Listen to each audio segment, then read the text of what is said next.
నిన్నటి రోజుతో మనం బాలకాండ పూర్తి చేసుకోగలిగాం.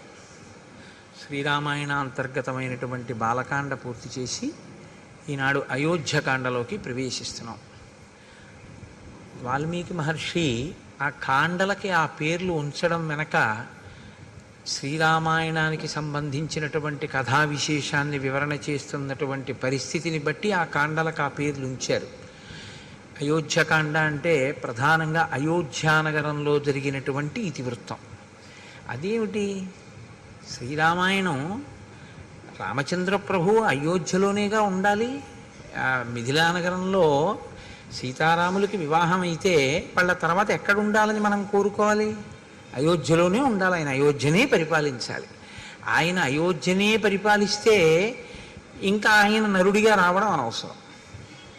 ఎందుకని అంటే ఆయన వచ్చిన అవతార ప్రయోజనాలు రెండు: ఒకటి రావణ వధ, రెండు మనుష్యుని యొక్క గొప్పతనాన్ని నిరూపించడం. ఇందులో మనుష్యుని యొక్క గొప్పతనాన్ని నిరూపించడంలో కొంత భాగం జరిగింది ఇప్పటికి. మిగిలినటువంటిది రావణ సంహారం తర్వాత మళ్ళీ జరగాలి. ఎందుకంటే ఆయన మళ్ళీ రాజారాముడు కావాలి. కాబట్టి అయోధ్యలోనే ఆయన ఉండడు అన్నది సుస్పష్టం. అయోధ్యని విడిచిపెట్టవలసి ఉంటుంది కొంతకాలం. కాబట్టి ఇప్పుడు అయోధ్యని విడిచిపెట్టవలసి ఉంటుంది. కాబట్టి అయోధ్యని విడిచిపెట్టడానికి కావలసిన కారణం ఒకటి అయోధ్యకాండలోనే పుడుతుంది. కాబట్టి ఇప్పుడు అయోధ్యకాండ అని ఆయన పేరు పెట్టడంలో ఉన్నటువంటి రహస్యం అది. కేవలం అయోధ్యలో జరిగిన వృత్తాంతముతో ఉన్నది అయితే రామచంద్రమూర్తి రావణవధానంతరం తిరిగి వచ్చిన తర్వాత కూడా అయోధ్యకాండే అనాలి. కానీ అలా అనలేదు. రామాయణంలో బాలకాండ తర్వాత అయోధ్యకాండ అనడం వెనక ఉన్న రహస్యం ఏమిటంటే సీతారాముల వివాహం అవడం అనేటటువంటిది శ్రీరాముడిగా రామచంద్రమూర్తిని లోకానికి పనికొచ్చేటటువంటి వ్యక్తిగా విశ్వామిత్రుడు అందించి తాను ఉత్తర దిక్కుకు వెళ్ళిపోయాడు. బాలకాండ అన్న పేరంటారా? బాలకాండ అనడానికి కారణం రాముని బాల్యాన్ని వర్ణించింది అని కాదు. ప్రధానంగా బాలుడు అంటే అందుకే గణపతిని ఎప్పుడూ కూడా బాలుడిగా చెప్తారు తప్ప గణపతికి, సుబ్రహ్మణ్యుడికి, వీళ్ళకి యవ్వనంలో ఉన్నవాళ్ళు, వృద్ధాప్యంలో ఉన్న వాళ్ళ కింద చెప్పరు. అసలు ఎప్పుడు బాలుడి కిందే చెప్తారు. బాలుడి కింద ఎందుకు చెప్తారో తెలుసా అండి? బాలుడి కింద చెప్పడానికి ఒక లక్షణం చెప్తారు పెద్దలు. ఇప్పుడు కోపం వస్తుంది పిల్లాడికి, ఏదో నాన్నగారు కాజా ఇవ్వలేదు, కోపం వస్తుంది. ఆ కోపం ఎంతసేపు ఉంటుంది అంటే మనం చెప్పలేము. 2 నిమిషాలు 3 నిమిషాలు ఉంటుంది, పోతుంది. పోయి మళ్ళీ నాన్నగారండి నాన్నగారండి అని వాడే వచ్చేస్తాడు. ఇందాక కోపపడ్డావు కదరా అంటే అసలు ఆ కోపపు ఛాయి కూడా వాడి మనసులో ఉండదు. వాడు నవ్వుతాడు అంతే. వాడికి ఏం జ్ఞాపకం కూడా ఉండదు. నిన్న నాన్నగారు కాజా తేలేదు, నేను నాన్నగారి మీద కోపం పెట్టుకున్నానన్న విషయం కూడా వాడి స్మృతిలో ఉండదు. అంతగా బాలురు ఎలా ప్రవర్తిస్తారో అలా మనం చేసేటటువంటి తప్పిదములను మన్నించి మన కార్యములకు విఘ్నములను తీసేస్తారు. కాబట్టి విఘ్నేశ్వరుడు బాలుడు, విశ్వామిత్రుడు బాలుడు. విశ్వామిత్రుడు బాలుడు అంటే అంత స్వచ్ఛమైనటువంటి హృదయము కలిగినటువంటి వాడు, బ్రహ్మర్షిత్వమును పొందినవాడు. బ్రహ్మర్షిత్వమును పొందినటువంటి విశ్వామిత్రుడు రామచంద్రమూర్తిని బాలకాండలో ఉత్తరోత్తరాలోకానికి పనికొచ్చేటటువంటి లోకాభిరాముడుగా ఎలా తయారు చేశాడో చెప్పిన కాండ విశ్వామిత్రుడి యొక్క జీవితాన్ని వర్ణన చేసిన కాండ. కాబట్టి దానికి బాలకాండ అని పేరు.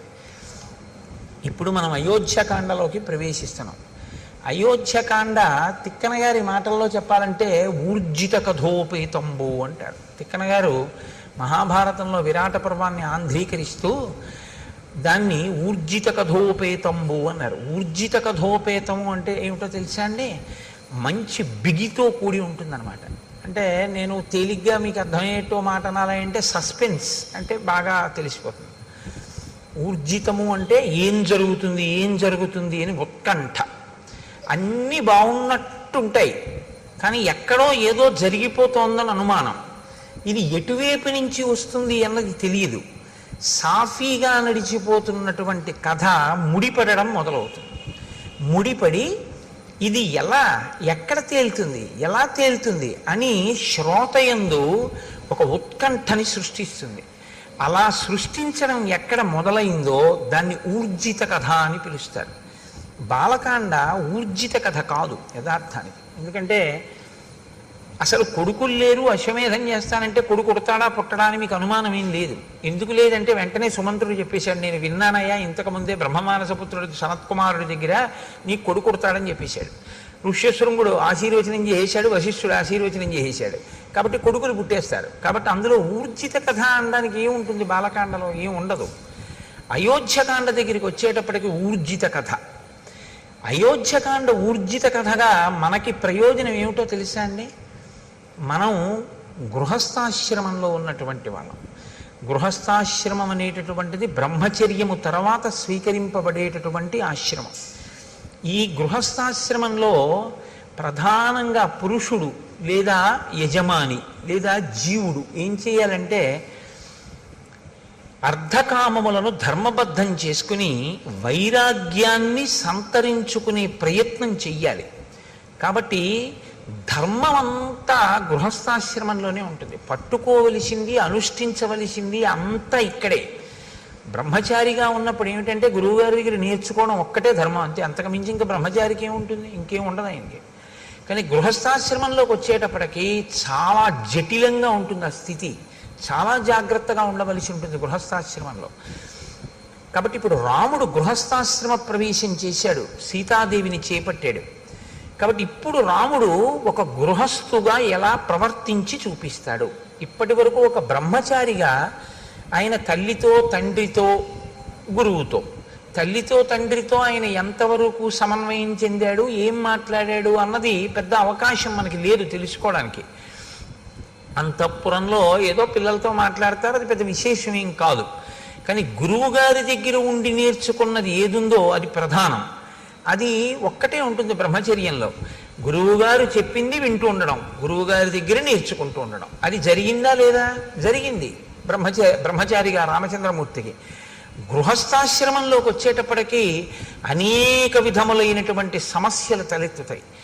పాత్ర మారిపోతుంది. ధర్మం భార్య దగ్గరికి వెడితే భర్తృధర్మం, తమ్ముడి దగ్గర నిలబడితే అన్నధర్మం, గురువు దగ్గరికి వెడితే శిష్యధర్మం, తండ్రి దగ్గరికి వెడితే కొడుకు ధర్మం.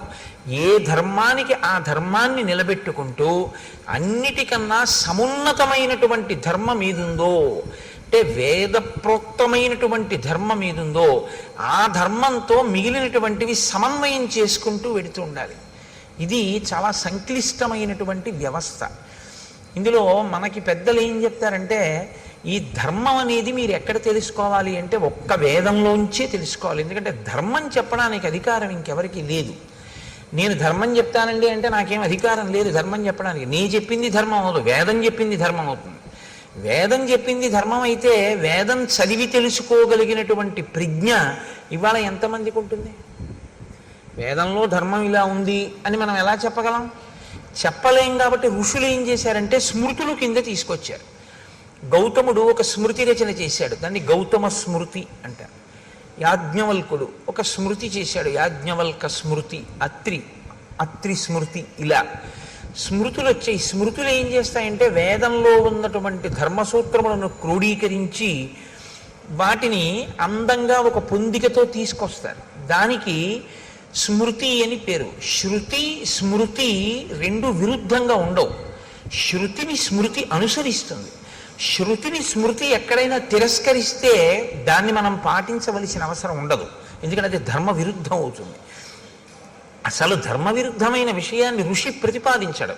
కాబట్టి శృతికి స్మృతికి మధ్యలో ఏదైనా భేదం ఉందా అంటే అది ఉన్నట్టు నీకు కనపడుతోందేమో, కానీ పెద్దల దగ్గర ఆశ్రయించి నువ్వు తెలుసుకుంటే ఆ భేదం ఉండే అవకాశం పెద్దగా ఏమి ఉండదు. ఋషి ఎప్పుడూ మన ప్రయోజనం కొరకే మాట్లాడతారు. కాబట్టే రఘువంశ కావ్యంలో కాళిదాసు గారు ఓ మాట అంటాడు, వేదాన్ని స్మృతి ఎలా అనుసరించిందో అలా నందినీ ధేనువుని దిలీప మహారాజు అనుసరించాడు అన్నాడు. శృతేరివార్థం స్మృతి రన్వగచ్చత్ అన్నాడు. శృతి యొక్క అర్థం వేదం ఏం చెప్పిందో దాన్ని స్మృతి అనుసరించినట్లు దిలీపుడు ఆ గోవుని నందినీ ధేనువుని అనుసరించాడు అన్నాడు. కాబట్టి ఇప్పుడు ధర్మాన్ని పాటించాలి, స్మృతులన్నా తెలిసి ఉండాలి, వేదమన్నా తెలిసి ఉండాలి. నాకు వేదము తెలియదు, స్మృతులు తెలియదు, మరి ఏం తెలుసుకుంటే ధర్మం తెలుస్తుంది? వేదోపబ్రహ్మణమైనటువంటి రామాయణంలో రాముడు ధర్మమూర్తి అయ్యాడు. ఎలా అయ్యాడు? పుట్టుక చేత ధర్మమూర్తి కాలేదు, ధర్మాన్ని అనుష్ఠించి ధర్మమూర్తి అయ్యాడు. కాబట్టి ఇప్పుడు నీవు శ్రీరామాయణం అయోధ్యకాండ ప్రత్యేకించి బాగా అర్థమైతే నీకు అనేకమైనటువంటి ధార్మిక విషయముల మీద అనుమానాలు తీరిపోతాయి. కానీ మీరు దాన్ని చాలా జాగ్రత్తగా అర్థం చేసుకోవలసి ఉంటుంది. అర్థం చేసుకుంటే మాత్రం అసలు గృహస్థాశ్రమంలో ఎలా బ్రతకాలి, ఎలా ఉంటాయి విషయాలు అన్నదాన్ని అసలు అయోధ్యకాండ ఆవిష్కరించినట్లుగా శ్రీరామాయణంలో మిగిలిన కాండలు చూపించలేవు. ఎందుకంటే సుందరకాండ ఉపాసన కాండ, అయోధ్యకాండ గృహస్థాశ్రమ ధర్మములను వివరించేటటువంటి కాండ. అందుకే అయోధ్యకాండ ప్రధానంగా ఎవరు విని తీరాలి అంటే గృహస్థాశ్రమంలో ఉన్నటువంటి వాళ్ళందరూ వినాలి, గృహస్థాశ్రమంలోకి వెళ్ళే వాళ్ళందరూ వినాలి. అంటే మినహాయింపు ఎవరికి ఉంటుంది? బహుశా ఉంటే శ్రీరామాయణాన్ని ఆదరణతో వినేటటువంటి సన్యాసికి తప్ప మిగిలిన వాళ్ళందరూ వినవలసింది. అంత గొప్ప కాండ అయోధ్యకాండ. కాబట్టి ఊర్జిత కథోపేతంబు ఇక్కడే రసకందాయంగా ఉంటుంది. అంటే కథ ఒక కొత్త పుంత తొక్కి అవతార ప్రయోజనం వైపుకి నడుస్తుంది. అది ఎలా నడుస్తుందో, ఎంత గమ్మత్తుగా నడుస్తుందో మీరు ఇప్పుడు అవధరించేటటువంటి ప్రయత్నం చేద్దురు. కానీ నిన్నటి రోజున మీతో నేను ఒక మాట అని పూర్తి చేశాను. అన్ని ఋతువుల యందు సుఖములను అనుభవించారు సీతారాములు అంటూ నేను బాలకాండని పూర్తి చేశాను.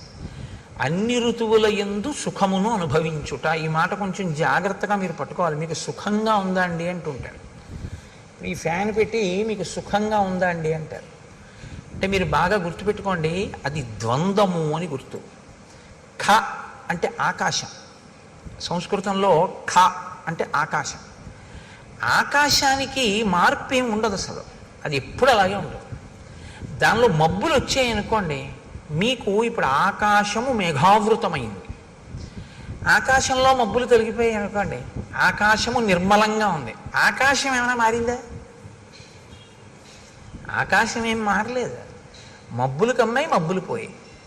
ఖ అంటే ఆకాశం, సు ఖ అంటే మనస్సు, ఖ అంటే ఆకాశం, సు ఖ అంటే బాగున్నట్టు నీకుంటే సుఖ. ఆ సు కాసేపటికి బాగుండనట్టు అనిపిస్తే దుఃఖ. ఖ అలాగే ఉంది, ముందున్న సు మారింది, దు మారింది, అంతే. ఇది పట్టుకోవడమే వైరాగ్యం వైపు వెళ్ళడానికి మొదటి మెట్టు. ఎందుకంటే సు ఎప్పుడూ సుగా ఉండిపోయింది అనుకోండి, సత్యమై కూర్చుంటుంది. అంటే మీకు నేను ఉదాహరణ చెప్పాలి అంటే, నేను అయోధ్యకాండ రాత్రి 11 అయినా చెప్తున్నాను అనుకోండి, మీకు సు దు అవుతుంది. ఎందుకంటే 6:30కి మొదలెట్టింది బాగుంటుంది, 8:30 తర్వాత కొంచెం సు చెరగడం మొదలవుతుంది.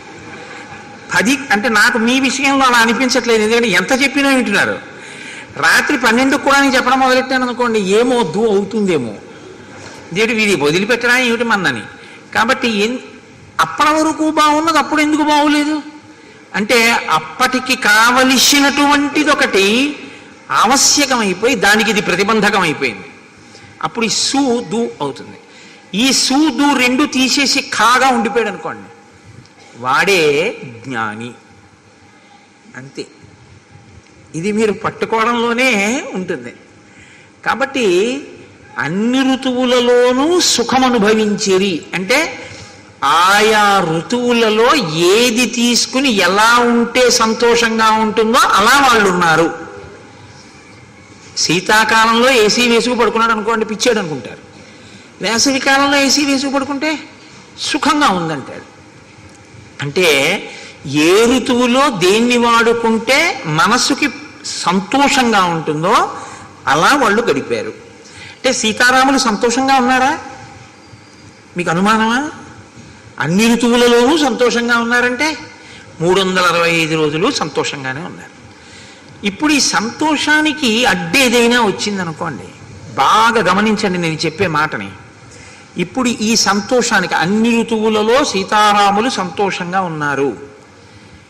ఇప్పుడు సీతారాములు అడవికి వెళ్ళిపోతారు. పెద్ద విచిత్రం ఏంటంటే, మీకు తెలియదా నాకు తెలియదా, నేను దాచిపెట్టవలసిన అవసరం ఏముంది అందులో, నేను దాచిపెడితే మాత్రం మీకు తెలియదా? అడవికి వెళ్ళిపోయారు. అడవికి వెళ్ళిపోతే మీరు నేను ఏం చేస్తామంటే ఇలా వేళ్ళు విరిచి అయ్యయ్యయ్యో ఎంత పని చేసిందండి మందర, ఎంత పని చేసిందండి కైకమ్మ, రాముడు అడవికి వెళ్ళిపోయాడు, పాపం ఎంత కష్టపడుతున్నాడో అంటాం. ఆయనకి అది సూ కాదు, దూ కాదు, ఆయన అందుకని నవమి నాడు పుట్టాడు. ఆయన ఏమంటాడంటే, మా నాన్నగారిని సత్యంలో నిలబెట్టి నా ధర్మాన్ని నేను పోషించాను కాబట్టి నాకు సంతోషం అంటాడు. మీకు దుఃఖంలా కనపడుతున్నది రాముడికి దుఃఖం కాదు. అది రాముడికి దుఃఖం అయితే రామాయణం నేను చెప్పక్కర్లేదు, మీరు వినక్కర్లేదు. ఆయనకి ధర్మం కావాలంతే. ధర్మం పట్టుకుని ఉంటే ఆయనకి సంతోషం. ధర్మం వదిలేశాడో రాముడు, అది ఆయనకి ఇబ్బంది. అందుకే అసలు వదలడం. ఎప్పుడైనా వదిలిపెడతాడేమో అన్నట్టు అనిపిస్తుంది ఒక్కొక్కసారి, కానీ వదలడం, దాన్ని పట్టుకుంటాడు. ఇది మీరు రామపాత్ర వైపు నుంచి పట్టుకోవాలి. కదలని రాముడు కదలకుండా ఉన్నా కదిలిపోతున్న పాత్రలు ఎన్నున్నాయో పట్టుకోవడం రామాయణం. కదలని రాముడు కదలకుండా ఉన్నాడు, కదులుతున్నవన్నీ కదలని దాన్ని ఆశ్రయించి కదులుతున్నాయి. మీరు గమనించండి, బండి కదులుతుంది. బండి కదలాలంటే దేన్ని ఆధారం చేసుకుని కదులుతుంది? చక్రాలను ఆధారం చేసుకుని కదులుతున్నాయి. చక్రాలు దేనికి బిగింపబడి ఉంటాయి? ఒక ఇరుసుకుంటాయి. ఇరుసలా ఉండి చక్రాలు తిరుగుతూ ఉంటాయి. ఒక తిరగనిది తిరుగుతున్న దాని మీద ఉంటుంది. కదలని బండి కదులుతున్న చక్రాల మీద ఉంటుంది. కదులుతున్న చక్రాల వల్ల బండి కదులుతూ ఉంటుంది తప్ప అసలు అది కదలదు. లేదా కదలని దాన్ని ఆధారం చేసుకుని కదులుతూ ఉంటాయి చక్రాలు.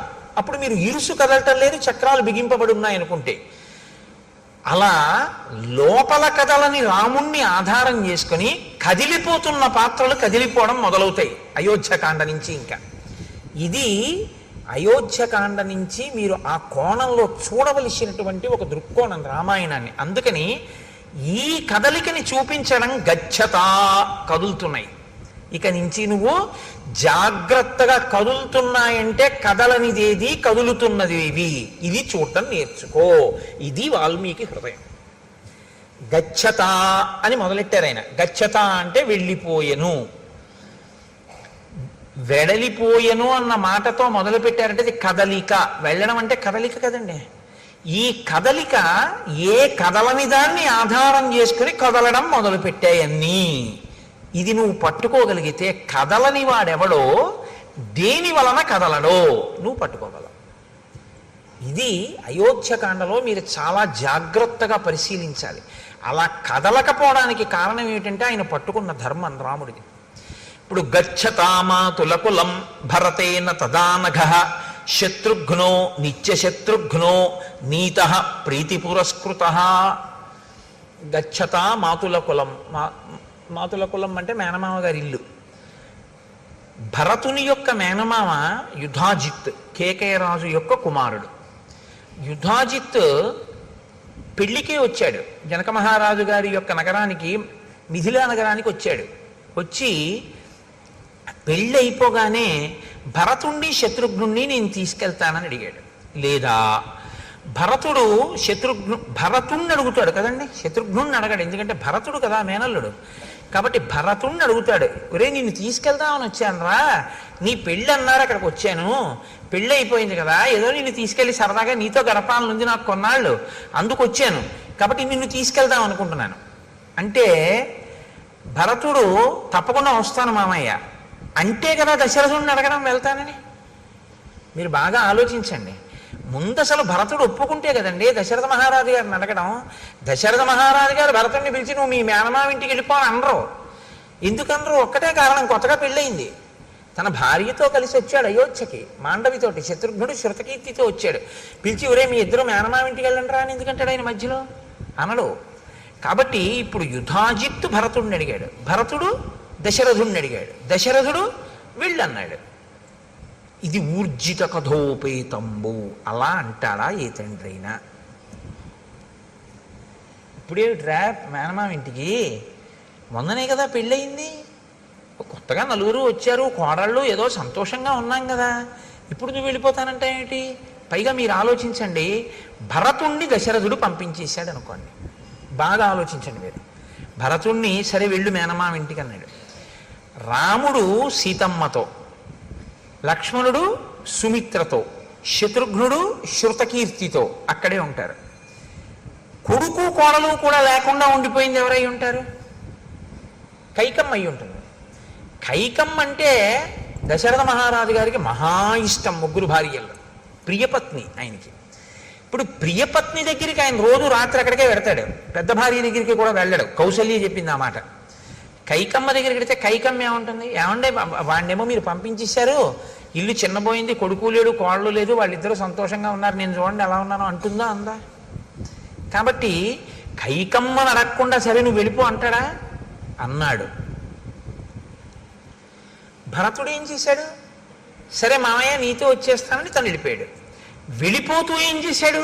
శత్రుఘ్నుని తీసుకెళ్ళిపోయాడు. అసలు మొదటి శ్లోకంలో ఉందండి పట్టంతా అయోధ్యకాండలో. గచ్చతా మాతుల కులం భరతేన తదానగ శత్రుఘ్నో నిత్యశత్రుఘ్నో నీత ప్రీతి పురస్కృత.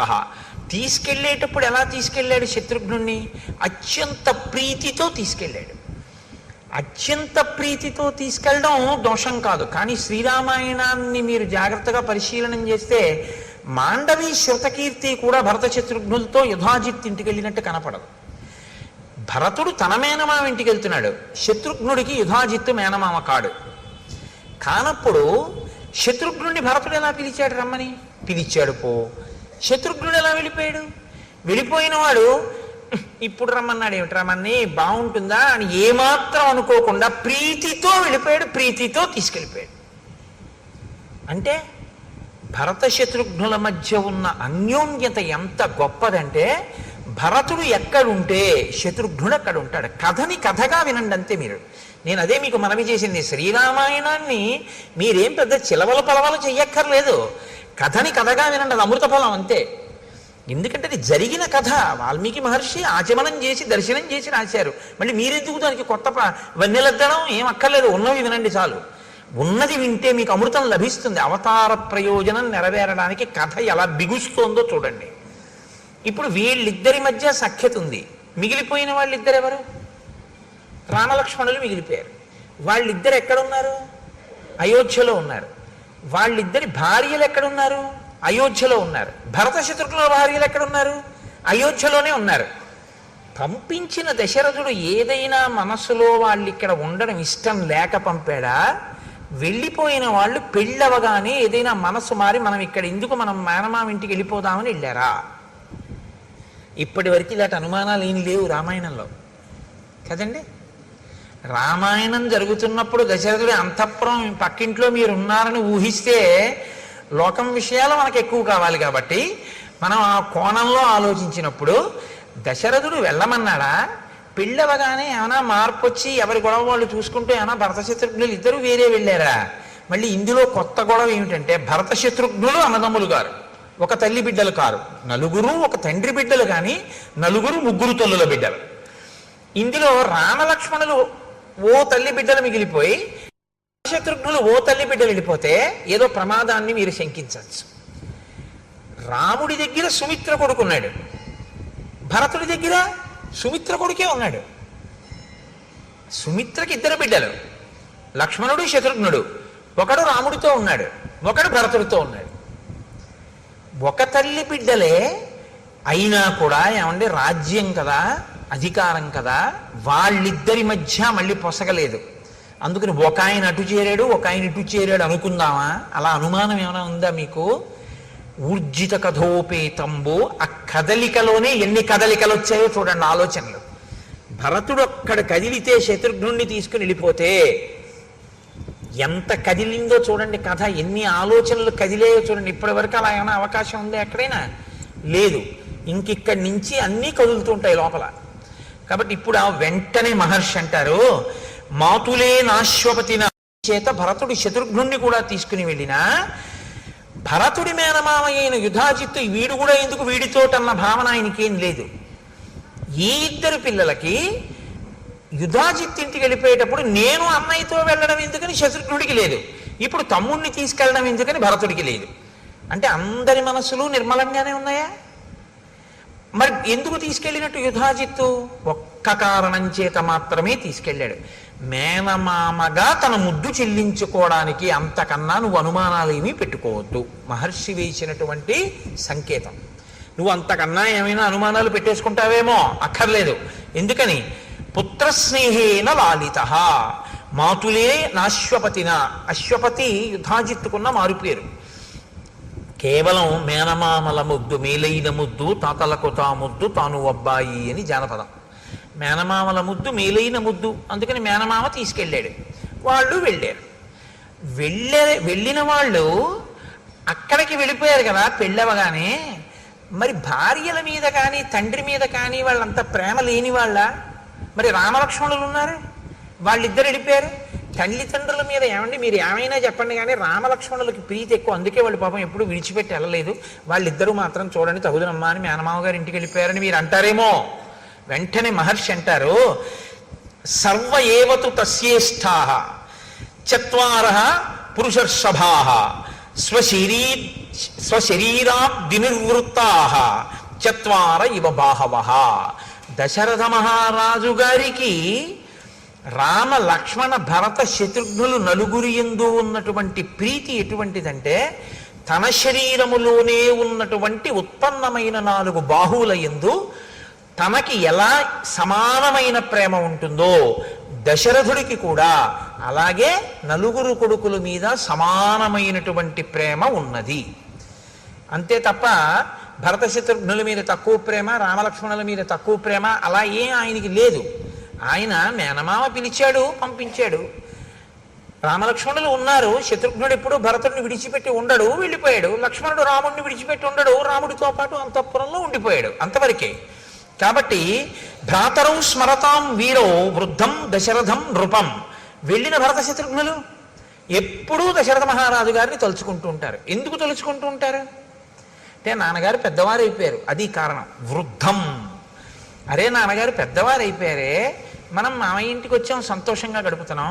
కానీ పెద్ద ఆయన పాపం నాన్నగారి దగ్గర మనం ఉంటే నాన్నగారు సంతోషించి ఉండేవారు, నాన్నగారికి మనం శుశ్రూష చేసి ఉండేవాళ్ళం, ఇక్కడికి వచ్చాం, పెద్దవారు నాన్నగారు ఎలా ఉన్నారో అని వాళ్ళు నాన్నగారిని తలుచుకుంటూ ఉంటారు తప్ప వాళ్ళకి ఇంకా ఏ విధమైనటువంటి అన్యమైన ఆలోచన వాళ్ళకి లేదు.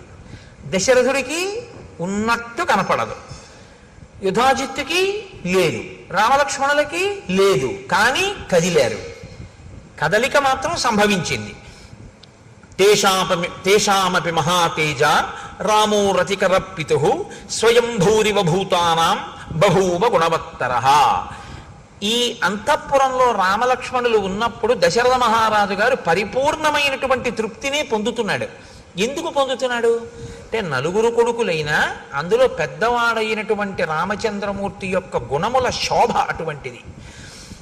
మహాతేజ, గొప్ప తేజోవంతుడు. రామో రతికర పితు, తండ్రికి సర్వకాలముల యందు తృప్తిని కలిగించేటటువంటి మనస్తత్వం ఉన్నవాడు. స్వయంభూరివ భూతానాం బభూవ గుణవత్తరః. ఆయన పరాక్రమశాలి, పైగా అందరి చేత కూడా అన్ని భూతములకు కూడా ప్రీతిపాత్రుడు. అటువంటి రాముడు అంతఃపురంలో ఉన్నాడు.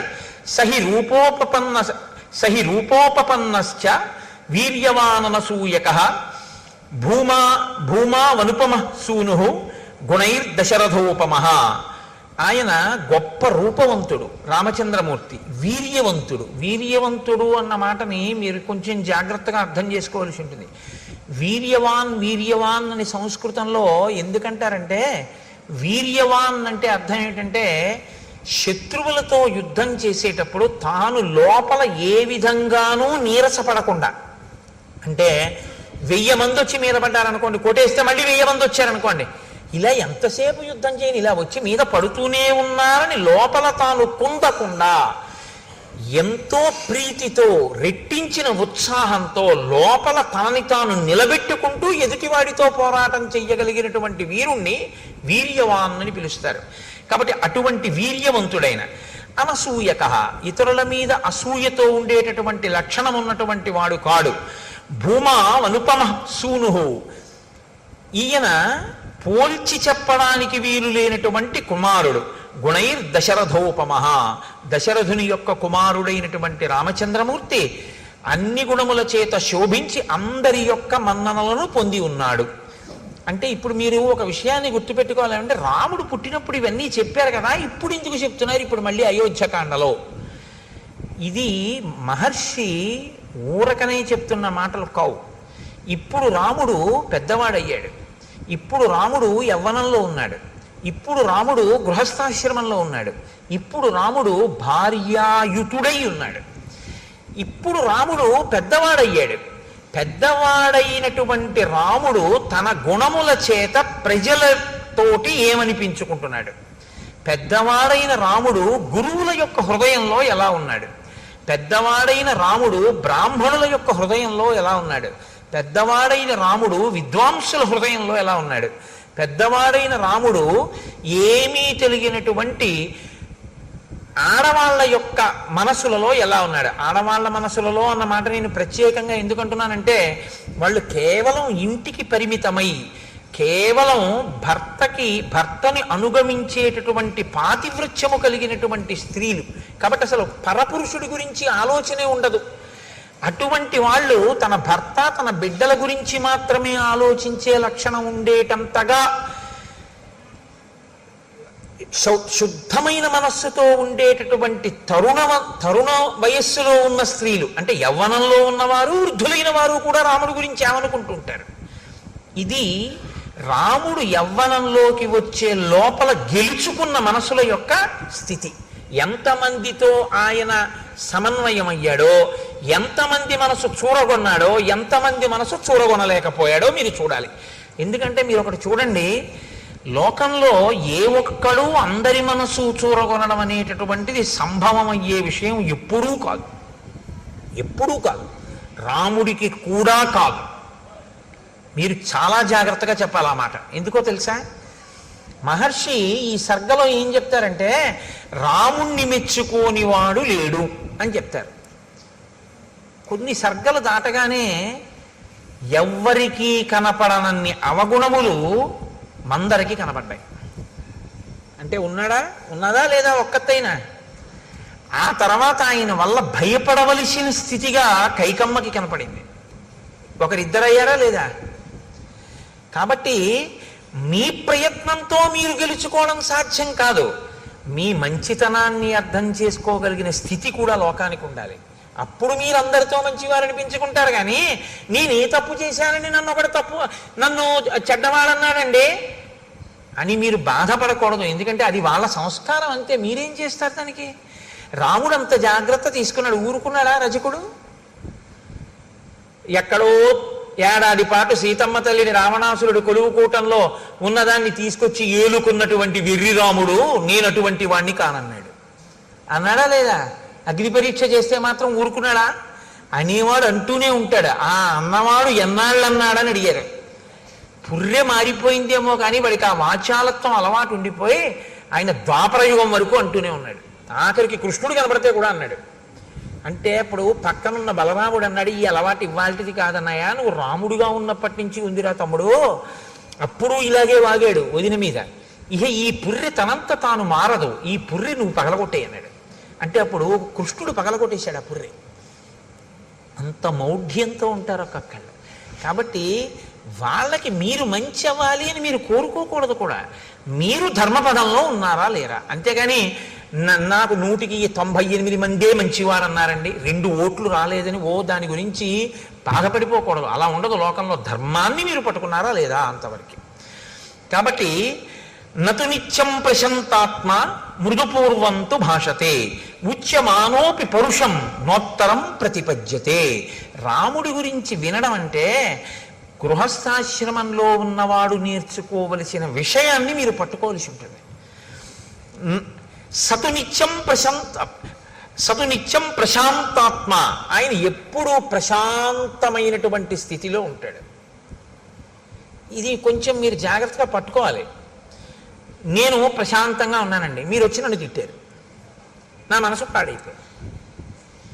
ఇప్పుడు బాగా గుర్తుపట్టండి, నేను మీ తిట్లు పుచ్చుకోలేదు. ఏమైంది? మీరు పాడయ్యారు కదా. ఇన్ని తిట్టినా వాడు చూడరా హాయిగా వెళ్ళిపోతున్నాడు, వాడు ఏం పట్టించుకోవడం, ఇంకా బీపీ మీకే వస్తుంది కదా. అంటే ఏది పుచ్చుకోవచ్చో ఏది పుచ్చుకోకూడదో దాన్ని, పుచ్చుకోవలసిన దాన్ని పుచ్చుకోక్కర్లేదనుకున్న దాన్ని పుచ్చుకోక్కర్లేకుండా పక్కగా వదిలేయగలిగిన ప్రజ్ఞ అంటే అది సద్విమర్శ అయి మంచి అయితే పుచ్చుకుని, అప్పుడు అది మీరు తీసుకోవాలి, ఇది మనం మార్చుకోవలసింది అనుకుంటే పుచ్చుకుని మార్చుకుంటారు, బాధపడవలసిన అవసరం ఉంది. ఇది మనం పుచ్చుకోవలసిన అవసరం ఉన్నది కాదు అనుకుంటే మీరు దాన్ని వదిలిపెట్టేస్తారు. ఇప్పుడు బాధపడవలసిన అవసరమే ఉంది. మీరు పట్టుకున్నారో లేదో. అలా ఉంటే మీరు ప్రశాంతాత్మ. అలా కాకుండా మీకు పనికొచ్చేదే చెప్పాడు ఒక ఆయన, ఏమండి అలా ఉండకండి, కొంచెం మీరు అనుకుంటున్నారు కానీ కాస్త మీరు అలా ఉండడం వల్ల ఇబ్బంది ఉంటుంది, మీరు కొంచెం ఆ పద్ధతి మార్చుకుని ఇలా ఉండండి అన్నాడు. మీరు కొంచెం పరిశీలనం చేస్తే నిజమే, నేను అలా చేయడం కన్నా ఇలా చేస్తే బాగుంటుందేమో అనిపించింది, అప్పుడు మీరు అలా చేయండి, ప్రశాంతాత్మ. మీరు నాకు ఆయన చెప్పడం ఏంటి, నాకు ఆయన నన్ను ఆయన అలా అనడం ఏంటి అని పీక్కున్నారు అనుకోండి, అశాంతాత్మ, అశాంతి. ఇప్పుడు అది మనం పుచ్చుకోవలసింది లేదు, ఆయనకి తెలియదు పాపం, ఏం మాట్లాడాలో తెలియదు, కాబట్టి ఏదో మాట్లాడాలనుకుని మాట్లాడేశాడు అంతే. కాబట్టి దాని గురించి పెద్ద చింత లేదు, వదిలిపెట్టేసి అక్కడతో. ఇప్పుడు ప్రశాంతాత్మ కదా. ఇది మిమ్మల్ని బట్టి ప్రశాంతాత్మ కానీ పక్కవాడిని బట్టి ప్రశాంతాత్మ ఎప్పుడూ ఉండదు. అలా అయితే నేను ఏం చేయాలో తెలుసా అండి, అసలు మనిషి అన్నవాడు కనపడని చోటుకు పారిపోవాలి నేను ప్రశాంతంగా ఉండాలంటే. అది సంభవం అండి గృహస్థాశ్రమంలో. తెల్లారులేస్తే కొడుకుంటాడు, భార్య ఉంటుంది, బిడ్డలు ఉంటారు, పాలవాడు ఉంటాడు, పూలవాడు ఉంటాడు, ఉద్యోగానికి వెడతాం, అధికారులు ఉంటారు, అందరూ ఉంటారు, అందరితోటి సమన్వయం అవ్వాలి. అందరితోనూ సమన్వయం అవుతూ మీరు ప్రశాంతాత్మ. అలా ఉండాలంటే ఇది మీకు రావాలి, మీకు వస్తే మీరు ప్రశాంతాత్మ. రాముడు ప్రశాంతాత్మ, ఇది పట్టుకోండి బాగా. ఇప్పుడు రాముడు ఏది పుచ్చుకోవాలో అది పుచ్చుకుంటాడు, ఇది అక్కర్లేదని కూడా వదిలేస్తాడు. అందులో ఆయన ఇప్పుడు అలాగే ఉంటాడు. ఉండని వాళ్ళు ఎవరంటే ఇన్నన్నా అలా ఉన్నాడని బాధపడేవాడు, ఇంత చెప్పినా మార్చుకోలేదని బాధపడేవాడు, లేకపోతే నీ చెప్తే మార్చుకున్నాడని పొంగిపోయేవాడు. మీరు పట్టుకున్నారో లేదో. ఆయన మార్చుకున్నాడండి, ఆయనండి నీ చెప్తేనే మార్చుకున్నాడని వీడు పొంగిపోయాడు. ఇప్పుడు పొంగు వీడిది, ఆయన ఏం లేదు, ఆయన ప్రశాంతాత్మ. నీ చెప్పానండి, ఆయన వినలేదు, వీడు కుంగిపోయాడు, కుంగిపోయింది వీణ, ఆయనకేం లేదు, ప్రశాంతాత్మ. పొంగు కుంగు నీకొస్తున్నాయి, ఆయనకేం లేదు. రామాయణంలో కదలికలు ఇలా ఉంటాయి, కదలని వాడెవరు, ఇది ఎంత గుంభనంగా చెప్తాయో చూడండి శ్లోకాలు. ఇది రాముడికా మీకు కూడానా? మీకు కూడా. రక్తపోటు ఎందుకు వచ్చింది అంటే ఆందోళన వలన. ఆందోళన వలన ఎందుకు వచ్చింది అంటే ప్రతి చిన్న విషయానికి కదిలిపోతాడు. అలా కదిలిపోకుండా ఉండాలంటే ఏమిటి మార్గం అంటే శ్రీరామాయణం ఒక పెద్ద మనస్తత్వ శాస్త్రము. మీకు ప్రశాంతంగా జీవితం చేసుకునేటటువంటి మార్గాన్ని శ్రీరామాయణం ఉపదేశం చేస్తుంది. అలా ఉండడానికి ఏం చేస్తూ ఉంటాడండి ప్రశాంతాత్మ? మృదుపూర్వంతు భాషతే, చాలా మృదువుగా మాట్లాడతాడు. అదేమి కఠినంగా ఉండదు ఆయన మాట్లాడితే. కానీ ఏమండి చాలా వ్యగ్రతతో లోపల కడుపులో మండిపోయి చెప్పవలసిన మాట చెప్పవలసి వస్తే ఎలా చెప్తాడు, ఏ కేకలేం వేయడైనా చక్కగా చెప్తాడు. నా సంకుచిత పంథాహ ఏనవాలి హతోగత అంటాడంతే. వాలి వెళ్ళిపోయిన మార్గం మూసుకుపోలేదని సుగ్రీవుడికి చెప్పు అంటే, మాట వినకపోతే వాళ్ళ అన్నయ్య ఎటు వెళ్ళాడో అటు వెళ్ళిపోతాడని చెప్పు అంటే చచ్చిపోతాడని చెప్పు. చక్కగా మాట్లాడతాడు. ఎంత అందంగా మాట్లాడతాడో.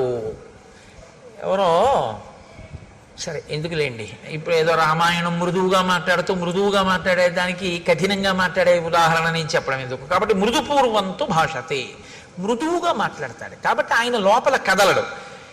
ఒకవేళ నిష్కారణంగా ఎవరో కటువుగా మాట్లాడితే మరి అప్పుడు ఏం చేస్తాడండి?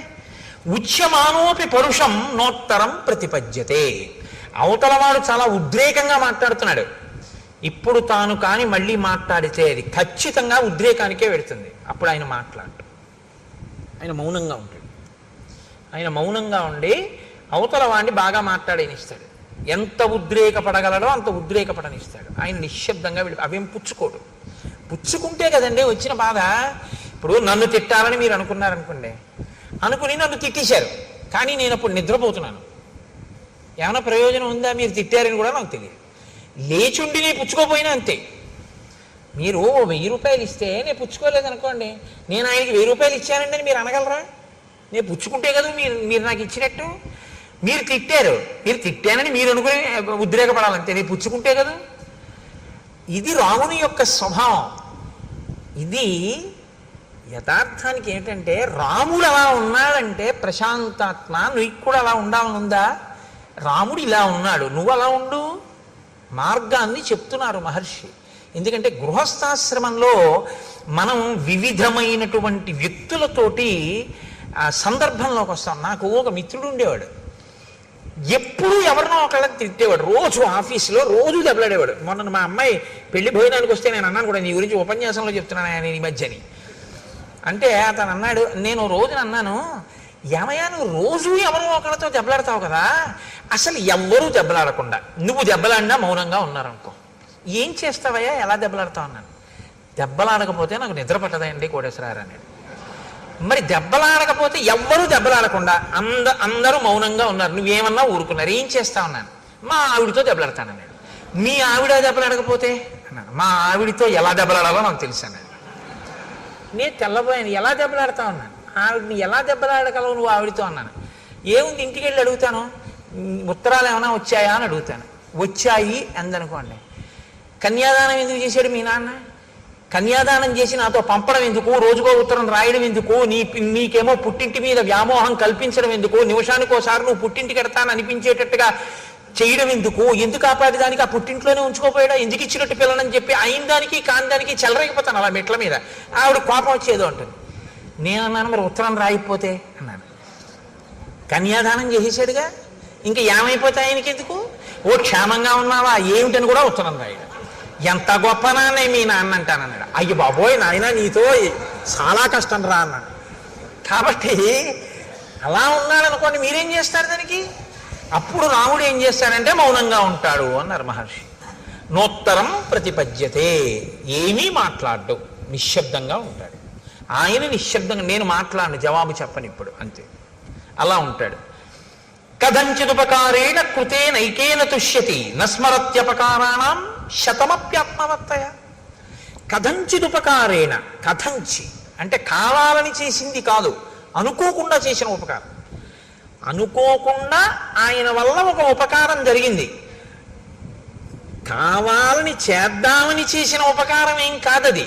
కథంచిదుపకారేణ కృతే నైకేన తుష్యతి, అలాంటి ఉపకారం ఒక్కటైనా సరే ఎంతో సంతోషపడిపోతాట. గుర్తుపెట్టుకుని ఆయనండి నాకు ఈ ఉపకారం చేశారు, ఆయనండి నాకు ఈ ఉపకారం చేశారంటట. నిజంగా ఆయన ఏం కావాలని ఏం చేయలేదు. ఏదో రాముడు నేను ఓ దగ్గర కూర్చున్నాం అనుకోండి, రాముడు టికెట్ కొనుక్కుందామని ఎడుతున్నాడు, రాముడు పెట్టి నా పెట్టి పక్కన పెట్టాడు, నాకేం చెప్పలేదు, వెళ్ళిపోయాడు. ఈలోగా ఓ దొంగ అటుగా వచ్చాడు, ఆ పెట్టి పట్టుకెడదాం అనుకుని నా పెట్టే అనుకుని పట్టుకెళ్ళలేదు, పక్క వాళ్ళ పెట్టి పట్టుకుని వెళ్ళబోయాడు, పట్టుకున్నారు, కొట్టారు. కొడుతుంటే అసలు నేను ఆ పెట్టి జోలికి వెళ్దాం అనుకున్నాను, ఆ పెట్టి అటుకుపోతే పోయేది, టికెట్ కోసం వెళ్ళాడు, ఆయన పెట్టి అనుకుని నేను ఎత్తుకుపోలేదన్నాడు. ఇప్పుడు రాముడు అనుకుంటాట, నేను ఆయనకి అప్పచెప్పపోయినా నా పెట్టె ఆయన పెట్టె పక్కన పెట్టడం వల్ల నా పెట్టె దొంగతనం కాకుండా రక్షింపబడింది. ఇప్పుడు నేనేమైనా రక్షించాను ఆయన పెట్టెని, ఆయన నాకు అప్పచెప్పాడా, నేను రక్షించానా? నేను రక్షించలేదు. ఆయన పెట్టె నా పెట్టె పక్కన పెట్టాడు, దొంగడు అనుకున్నాడు, రెండు పెట్లు నావనుకుని. నీ చెయ్యాలని చెయ్యకపోయినా ఉపకారం నా వలన అనుకోకుండా ఒక ఉపకారం జరిగినంత మాత్రం చేత దాన్ని తలుచుకో మహానుభావుడు ఎంత ఉపకారం చేశాడో అని కృతజ్ఞతతో పొంగిపోతుంటాట రాముడు. కథంచిదుపకారేణ కృతేనైకేన తుష్యతి నస్మరత్యపకారాణం శతమప్యాత్మవత్తయ. కావాలని 100 అపకారాలు చేశాడు వాడు, చిరునవ్వు నవ్వుతాడు అది గుర్తొచ్చినప్పుడు. ఇచ్చివాడు పాన్లిద్దరూ తెలియనితనం, ఏం చేస్తాం అమాయకత్వం అంటే అంతే. అంతేకాని అది తలుచుకుని వ్యగ్రత పడిపోతాడు, ఎంత పని చేసేశాడని దాని మీద పీకేసుకుని ఆందోళన పడిపోట. మీరు చూడండి, రామాయణం విన్నంత తేలిక కాదు. కొందరి ఇళ్లలో ఒకసారి దయానంద సరస్వతి మహారాజ్ దగ్గరికి ఒక ఆవిడ వెళ్ళి ఓ మాట అడిగారు, మీరు భగవద్భక్తి కలిగినటువంటి వాళ్ళ వల్ల ప్రశాంతత ఉంటుందంటారు, మా అత్తగారు ప్రతిరోజు 2 గంటలు పూజ చేస్తుంది, మిగిలిన 22 గంటలు తిరుగుతూనే ఉంటుంది, మరి 2 గంటల పూజ వల్ల ఉపయోగం ఏమిటని అడిగింది ఆవిడ. అంటే దయానంద సరస్వతి అన్నారు, ఆ పూజ వల్ల నువ్వు 2 గంటలు ప్రశాంతంగా ఉండడమే అన్నారు. కాబట్టి శతమప్యాత్మవత్తయ, 100 తప్పులైనా సరే రాముడు పట్టించుకోట, ఆత్మవత్తయ, తాను ఆ స్థితిలో ఉంటాడు కాబట్టి అవతల వాళ్ళ అమాయకత్వాన్ని క్షమించేస్తాడు. మా అబ్బాయి అండి, నేను తొడ మీద కూర్చోబెట్టుకుంటే వాడు లాగి నన్ను లెంపకాయ కొట్టాడు. చిన్న పిల్లాడు, వాడికి ఏం తెలుసు? వాడికి నాన్నగారి గడ్డం చూసాడు దేవుడు, కొత్తగా నాన్నగారి గడ్డం పెంచారనుకున్నాడు, ఆ గడ్డం పట్టుకోపోయి ఓ లెంపకాయ కొట్టాడు. చుర్రమంది నాకు. నేను లాగి లెంపకాయ కొడతానా? ఆ చెయ్యి తీసి, అమాయకత్వం తెలియదు పిల్లాడికి, ఇలా అన్నాడు. ఎంత దెబ్బ తగిలిందిరా అని ఓ ముద్దు పెట్టుకుని, నాన్న కొట్టకు అన్న, 2 చేతులు నా చేతితో పట్టుకుంటాను కాసేపు. అలా కొట్టకూడదు. దెబ్బ తగిలింది చూసా, నీ పెట్టిందా లేదా? ఎందుకు మన్నించగలిగాను? నా బిడ్డ అమాయకుడు, వాడికి ఏం తెలుసు? వాడికి ఏం తెలుసు పాపం, పోలేండి ఏదో వాడికి ఏం తెలుసు, ఏదో అలా చేశాడు అన్నారనుకోండి, మీరు ప్రశాంతంగా ఉంటారు. అవతల వాడి యొక్క అజ్ఞానము మన్నింపబడింది. అందుకే పెద్దలు ఏం చెప్తారంటే, 3 నీకు తెలిసి ఉంటే నీకు ఇబ్బంది ఉండదంటారు. లోకంలో నీతో సమానులు కనపడతారు, నీకన్నా అధికులు కనపడతారు, నీకన్నా తక్కువ వాళ్ళు కనపడతారు. ఈ 3 లేకుండా అసలు నువ్వు సమాజంలో తిరగడం కుదరదు. అసలు ఈ 3 విషయంలో మీరు లోపల ఏదైనా బయాస్ అంటారు ఇంగ్లీష్లో, అన్యథా మనసులో భావం ఉందనుకోండి, మీరు ఇమడలేరు, ఇబ్బంది పడిపోతారు. మీరు ఒక చోటికి వెళ్ళారంటే మీతో సమానులు ఉంటారు, మీకన్నా కింద వాళ్ళు ఉంటారు, మీకన్నా పై వాళ్ళు ఎప్పుడూ ఉంటారు. మీరు చదువుకుంటుంటే మీకన్నా బాగా చదివే వాళ్ళు ఉంటారు, మీతో సమానులు ఉంటారు, మీ అంత చదవలేని వాళ్ళు ఉంటారు. శాస్త్రం ఎప్పుడు ఏం చెప్తుందంటే, ఈ 3 పట్ల నిశ్చితాభిప్రాయం ఉండాలి నీకు. నీతో సమానులు గౌరవం, నీతో సమానులైనటువంటి వారి యందు ఆదరం ఉండాలి, ప్రేమ, కలిసి తిరిగేటటువంటి సుహృత్ సంబంధం ఉండాలి. నీకన్నా ఉన్నతులు గౌరవం ఉండాలి. మహానుభావుడు ఎంత సాధన చేశాడో, నాకన్నా అంత పైమెట్టు మీద నించున్నాడో, ఆయన్ని మనం చూసి నమస్కారం చేసి ఆయనలా మనం కూడా అవ్వాలని నువ్వు గౌరవించగలగాలి. నీకన్నా తక్కువ వాడు ఈశ్వరానుగ్రహంతో ఆయన వృద్ధిలోకి రావాలో కానుకున్నాడు. పాపం అంతగా తెలుసుకున్నవాడు కాడు, ఆయన వృద్ధిలోకి రావాలన్నారు. ఇప్పుడు మీరు గుర్తుపెట్టుకోండి, మీరు ఎవరితో సమన్వయం అవుతున్నారో ఆ 3 మెట్ల మీద ఉన్నవాళ్ళు కూడా సంతోషంగా ఉంటారు. మీకన్నా పైమెట్టు మీద ఉన్నవాడిని చూసి మీరు భరించలేకపోయారనుకోండి, ఎంత మంచిలోనూ అవగుణాన్ని తీస్తారు. ఇది లోకం యొక్క పోకడ అక్కడే వస్తుంది. ఆయన యందు ఉండదు, నీలో ఉంది ఆ భావన. ఆయన ఉన్నతిని నువ్వు తట్టుకోలేవు, అందుకని మాట్లాడతారు తప్పుగా. నీతో సమానుడు ఏంటి, నాకన్నా గొప్ప అంటాడు, నీకన్నా తక్కువ నైత్య భావన, వాడికి ఏం తెలుసండి అంటాడు. ఇప్పుడు వాళ్ళకేం అవ్వదు, వాళ్ళు అలాగే ఉంటారు. పాడైపోయేది ఎవరంటే నువ్వు. ఇది తెలుసుకుని ప్రవర్తించడం ఆత్మవత్తయా. ఇలా నువ్వు ఉండగలిగితే సమాజము నీ వలన ఆనందాన్ని పొందుతుంది. నువ్వు కూడా సమాజంలో ఎవరితో తిరుగుతున్నా సంతోషంగా ఉండగలుగుతావు. ఇప్పుడు మీరు చెప్పండి, రాముడు సమాజంలో ఈ 3 రకాలుగా ఉన్న వాళ్ళతోటి తిరిగాడని గుర్తు, అందరితోటి ఆయన సమన్వయం అయ్యాడు. కానీ అందరూ రాముడి పట్ల సంతోషంతో ఉన్నారు. ఎందుకని? ఇలా ఉండబట్టి. పెద్ద దోషం ఎక్కడొస్తుందంటే, ఇది నేర్చుకోవాలి. మీరు నేర్చుకోవలసిన అవసరం లేకుండా వచ్చేది ఏదంటే ఆ 3. నేను ఎప్పటికీ మర్చిపోను నా జీవితంలో ఒక సంఘటన. నేను విశాఖపట్నంలో ఉద్యోగం చేసే రోజుల్లో మా పక్క వాటాల్లో ఒక 5 ఏళ్ల పిల్ల ఉండేది, జ్యోత్స్న అని. అది పాలు తాగుతోంది. పాలు తాగుతూ వేడిగా ఉన్నాయని అక్కడ పెట్టి ఏదో అటు ఇటు తిరగబోయింది, దానికి కాలు తగిలి ఆ గ్లాస్ పడిపోయింది, ఆ పాలు ఉలికిపోయి. నేను అక్కడే ఉన్నాను. వాళ్ళ అమ్మగారు వచ్చారు, వచ్చి అదేంటే పాలు అలా వంపేశావు అన్నారు. అంటే నేను అన్నాను, లేదంటే పాపం చూసుకోలేదు, పాలు పడిపోయాను. ఆ పిల్లంది వెంటనే, కాదు పాలు పడిపోలేదు, నేనే తంతే పడిపోయాను. నేను అలా ఉండిపోయాను. అబద్ధానికి అలవాటు పడిపోయింది నా సంస్కారం. పాలు పడిపోతాయా? పాలు ఎందుకు పడిపోతాయి? నేను పాలు పడిపోయామ్మా అన్నాను. ఆ అమ్మాయింది, పాలు పడిపోలేదు, నేను తంతే పడిపోయాను. అంటే పసిపిల్ల కదండి. మీకు ఎందుకు విఘ్నేశ్వరుడు పసివాడో చెప్పాను చూశారు. పిల్లకి అలా చెప్పడం ఇష్టం లేదు, అది అబద్ధం కదా. పాలు పడిపోవడం ఏంటి? నేను తంతే పడిపోయాయి. పాలు పడిపోయా అంటాడు ఏంటైనా? పాలు పడిపోలేదు, నేను తంతే పడిపోయామ్మా అంది. నేను నిజంగా మీరు చెప్తే నమ్మరు, ఆశ్చర్యపోయాను. చదువుకున్నాం, సంస్కారవంతులం అయ్యామని మనకి జీర్ణమైంది. ఇది ఒక పసిపిల్లకి ఇంకా ఈ సంస్కారం అంతక ఉండిపోయిన సత్యగుణం, అది ఎంత తేడారా అనిపించింది నాకు. కాబట్టి కదంచిదుపకారీణ కృతేనైకేన తుష్యతి నస్మరత్యపకారాణం శతమప్యాత్మవత్తయ. బుద్ధిమాన్ మధురాభాషీ పూర్వభాషీ ప్రియం వద వీర్యవాన్న చ వీర్యేణ మహతా స్వేన విస్మిత. ఆయన బుద్ధిమాన్, చాలా బుద్ధి కలిగినటువంటి వాడు. మధురాభాషి, మాట్లాడేటప్పుడు చాలా మధురంగా మాట్లాడతాడు. అందుకని వినబుద్ధి వేస్తుంది. రాముడు మాట్లాడుతుంటే వినాలనిపిస్తుంది, మాటలు తీయగా ఉంటాయి. పూర్వభాషి, ఇది మీరు గమనించారో లేదో, లోకంలో ఇది ఒక పెద్ద సమస్య. నన్ను ఆయన ఎరా నేను నీకెందుకు కనపడతానంటాడు. తాతగారు ఏమి ఉరే ఎలా ఉన్నావు అనొచ్చు కదా, అండవు. ఇందాక నుంచి చూస్తున్నాను రా, నువ్వు నన్ను పలకరిస్తావేమో అని, నేను ఎందుకు కనపడతాను నీకు అంటాడు. అదేంటి తాతగా నేను చూడలేదు, అదేలే అంటాడు. ఎందుకు ఆ మాట?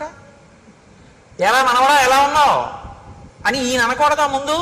అంటే నేను తాతని, నేను పెద్దవాడిని, ఈ మధ్యనే వీడికి ఉద్యోగం వచ్చింది, వీడు నన్ను పలకరించట్లేదు, వీడికి అతిశయం ఎక్కువైపోయింది, ఇది నీ మనసులో భావన. పాప ఆ పిల్లాడు చూడలేదు. రాముడుట అది కాదుట, పూర్వభాషి. ముందు రాముడు మాట్లాడతాట. రాముడిని ఎవరైనా పలకరించారనుకోండి చిన్నపుచ్చుకుంటాట. అయ్యో అదే నేను మాట్లాడలేదు, పాపం వాళ్ళే వచ్చి పలకరించారు ఏమిటని. నువ్వు అందరినీ రాముడే ఏమో బాగున్నారా, ఏమండి అయ్యా బాగున్నారా అని రాముడే పలకరిస్తాట. పూర్వభాషి అంటే ఇంకోళ్ళు నన్ను పలకరించడం, నేను వాళ్ళని పలకరించాలి కదా ప్రేమగా అని చిరునవ్వుతో పలకరిస్తాట. హృదయ సంస్కారం అది. కాబట్టి పూర్వభాషి. అటువంటి రాముడు ప్రియం వద వీర్యవాన్న చ వీర్యేణ మహతా స్వేన విస్మిత. ఆయన అంత పరాక్రమం ఉండి కూడా, అటువంటి వీర్యవాన్ అయ్యుండి కూడా నేను వీర్యవంతుణ్ణి అని ఎన్నడూ కూడా అతిశయంతో అహంకారంతో ఉన్నవాడు కాడు. నచానృత కథో విద్వాన్ వృద్ధానాం ప్రతిపూజక అనురక్త ప్రజాభిశ్చ ప్రజాశ్చాప్యనురంజతే. ఆయన ఇదొకటి చాలా గొప్ప విషయాన్ని మీరు వినాలి. ఇది ఇవాల్టి రోజున చాలా మందిని పాడు చేసేటటువంటి పెద్ద సమస్య ఇదే. నచానృత కథో, ఆయన ఎన్నడూ కూడా అసత్యమాడేటటువంటి వాడు కాడు. ఆయన విద్వాన్, అన్నీ తెలుసున్నటువంటి వాడు. వృద్ధానాం ప్రతిపూజక, ఆయన వృద్ధులైనటువంటి వాళ్ళని, జ్ఞానమున్న వాళ్ళని పూజించేటటువంటి లక్షణం ఉన్నవాడు. అనురక్త ప్రజాభిశ్చ, ప్రజల యందు అనురాగం ఉన్నవాడు, ప్రజల చేత ప్రేమింపబడినవాడు. అన్నిటికన్నా గొప్ప విషయం ఏమిటో తెలుసా అండి? నా శ్రేయసిరతో విద్వాన్ నవిరుద్ధ కదారుచి. ఆయన ఎప్పుడూ కూడా నా శ్రేయసి రతో విద్వాన్ న విరుద్ధ కదారుచి. ఏది శ్రేయస్సుని ఇవ్వదో అటువంటి దాన్ని చదవడం పట్ల ఆయనకి అనురక్తి లేదు. ఇవాళ నాకు తెలిసి ఏమంటే ఏదో రామాయణం చెప్పాం, భాగవతం చెప్పామని చాలామంది మాట్లాడుతుంటారు వచ్చి, లేకపోతే ఫోన్ చేస్తూ ఉంటారు. నాకు రామాయణంలో ఈ మాట ఎంత గొప్ప రచన చేశారా మహర్షి అనిపిస్తుంది. ప్రింటింగ్ ప్రెస్లు వచ్చేసాయి. ఈ తెలుసునా తెలియకపోయినా ఏదో పుస్తకం రాసేయడం, రచన చేసేయడం, దాన్ని విడిచిపెట్టేయడం. ఆ పుస్తకం ఏం చేసేస్తోందంటే, తెలిసి తెలియనితనంతో రాసినటువంటి పుస్తకం చాలామంది జీవితాలనే పాడు చేసేస్తాం. తెలిసి తెలియనటువంటి విషయంతో ఉన్నటువంటి పుస్తకాలు, కల్పిత కథలన్నీ కూడా ఏం చేస్తాయంటే మనసుకి ఉద్రేకాన్ని కల్పించేవై ఉంటాయి. అవి యథార్థములు కావు, కానీ ఉద్రేకాన్ని కల్పిస్తాయి, కాసేపు లేకపోతే ప్రసన్నత్వాన్ని కల్పిస్తాయి. అది ఏమైపోతుందంటే మనసు మెల్లిమెల్లిగా దానికి అలవాటు పడిపోతుంది. ఆ కల్పిత కథల్ని చదువుకుంటూ ఉండడం. నువ్వు చదువుకున్నటువంటి చదువు దేనికి పనికొస్తుందంటే, సత్యము కాని ఒక విషయాన్ని నువ్వు అదే పనిగా చదువుకుంటూ ఆ భ్రాంతిలో గడిపేయడానికి పనికొస్తుంది. ఏది సత్యమైన విషయమో అది చదువుకోవడానికి నీ చదువు పనికి రావాలి. రాముడు ఎప్పుడు చదివేవాడు కాదుట. అసత్యమైన విషయము అది నాకు శ్రేయస్సుని ఇవ్వదు, అది పనికొచ్చేది కాదు, నా ఉద్ధరణకి పనికిరాదు, రాముడు చదివేవాడు కాడు. పిల్లలకి పుస్తకాలు చదివే అలవాటు చేసేటప్పుడు ఏ పుస్తకాలు చదవాలో అలవాటు చేయాలి. అది చాలా అవసరం. తప్ప ఏదో బుక్ రీడింగ్ అని చెప్పి పనికి మాలిన పుస్తకాలన్నీ చదవడమే అలవాటు చేశారనుకోండి, ఉపయోగం ఏముంటుంది? నేను ఒక్క మాట అంటాను, మీరు నిజాయితీగా ఆలోచించండి. నేను ఎవరిని మనసు ఖేదపరచాలని నేను మాట్లాడటలేదు. మీరు ఇవాళ ఒక 5 రూపాయలు పెట్టి న్యూస్ పేపర్ కొంటే ఒక రోజంతా చదవచ్చు, అంత మెటీరియల్ ఉంటుంది అందులో ఎవరో ఒకళ్ళు ఎంతో మంది మాట్లాడిన ఉంటాయి. ఆ మాట్లాడిన మాటల్లో పనికొచ్చేది, మీ జీవితానికి ఆదర్శవంతంగా తీసుకోవలసిన మాట అన్నవి ఎన్ని కనపడుతుంటాయి. ఎంత పొల్లుంటుంది, ఎన్ని పనికొచ్చే మాటలు అందులో ఉంటాయి. కానీ మనం న్యూస్ పేపర్ చదవద్దని నేను అన్నాను, న్యూస్ పేపరే జీవితంగా బతుకుతాం. సంధ్యావందనం చేయడం ముఖ్యమా, న్యూస్ పేపర్ చదవడం ముఖ్యమా అంటే, ఒక్కసారి పేపర్ చూస్తానంటాడు.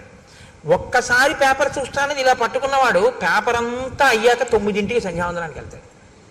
9ంటికి సంధ్యావందనానికి వెళ్ళే లోపల నీ మనసు ఏమైపోతుందంటే, ఇందులో ఉన్న విషయాలు చదివి నీ పక్షపాతాలకి అనుగుణంగా అది ఉద్వేగం చెందుతుంది. ఆ ఉద్వేగంలో నీ మనసు ధ్యానమునందు కుదురుకోదు. నువ్వు చేసిందేముంది అంటే, ఏది ముందు చెయ్యాలో ఏది వెనక చెయ్యాలో తెలియకపోవడం, ఏది శ్రేయస్సునిస్తుందో అది ఎక్కువ చదవకపోవడం, ఏది శ్రేయస్సుని ఇవ్వదో దాన్ని చాలా శ్రద్ధగా ఎక్కువసేపు చదవడం. ఏమిటి నువ్వు దానివల్ల నువ్వు పొందుతున్నది ఏమి అన్నావు అనుకోండి, నీకు ఉపకారం ఏమి ఉండదు దానివల్ల, ఏమీ ఉండదు ఉపకారం. వాడు వీడిని అన్నాడు, వీడు వాడిని అన్నాడు, వాడు వీడిని అన్నాడని వీడు వాడిని అన్నాడని మీరు మళ్ళీ కాఫీ తాగి చెప్పుకోవాలంతే. ఏమిటి ప్రయోజనం? ఏమీ ఉండదు. రామాయణంలో రాముడు ఏమన్నాడో చదివావా? ఎప్పుడు చదవడం, ఎప్పుడు టైం ఏదండి అంటాడు.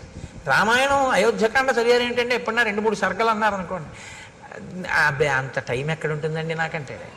న్యూస్ పేపర్ చదివావా అని అడిగాను అనుకోండి, అసలు న్యూస్ పేపర్ చదవకపోతే నాకు ఆ రోజులా ఉండదండి అంటాడు. అనురక్తి అది పెంచుకోవద్దు. శ్రేయస్సునిచ్చే వాటి మీద నీవు ఎక్కువ సమయాన్ని వెచ్చించడం నేర్చుకో. ఇది మనకి తెలిస్తే యథార్థంగా 42 రోజులు అయ్యేటప్పటికీ ఇది అనుష్ఠానంలోకి వచ్చిందని గుర్తు ఏమిటంటే, రామకోటి రాసేటటువంటి పుస్తకాలు హరిప్రసాద్ గారు ముద్రణ చేసినవి సరిపోకుండా ఉండాలి కదా.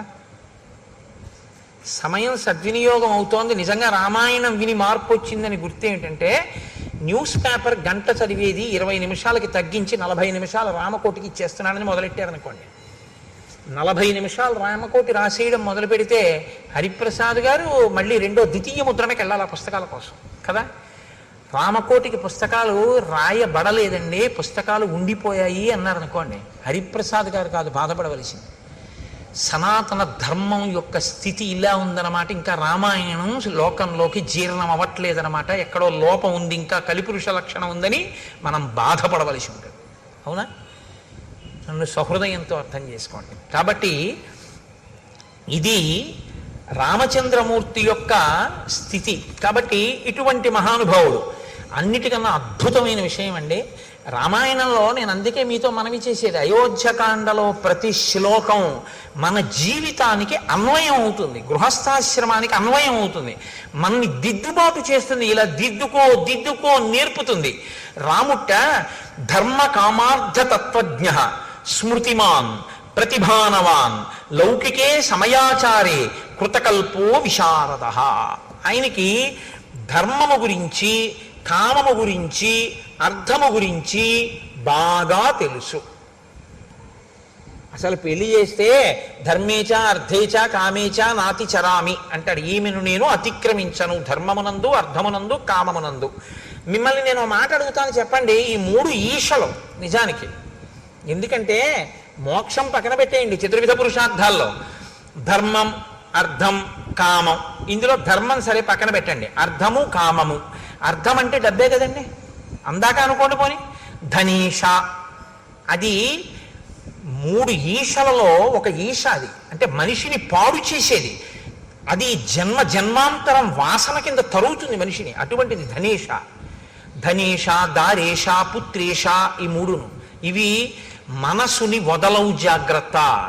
అంటే ఏమిటో తెలుసా అంటే, మనసుని వదలవన్న మాట ఎందుకంటారో తెలుసా?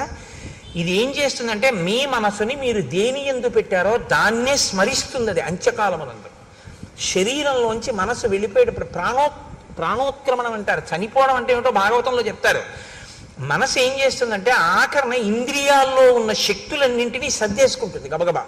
అంటే కంట్లో ఉన్నటువంటి చూడగలిగిన శక్తిని వెనక్కి లాగేసి తనతో అంటించుకుంటుంది, చెవికి వినగలిగిన శక్తిని వెనక్కి తీసి తనతో పట్టుకుంటుంది, స్పర్శేంద్రియానికి, చర్మానికి ముట్టుకుంటే తెలిసే శక్తిని వెనక్కి లాగేసి పట్టుకుంటుంది.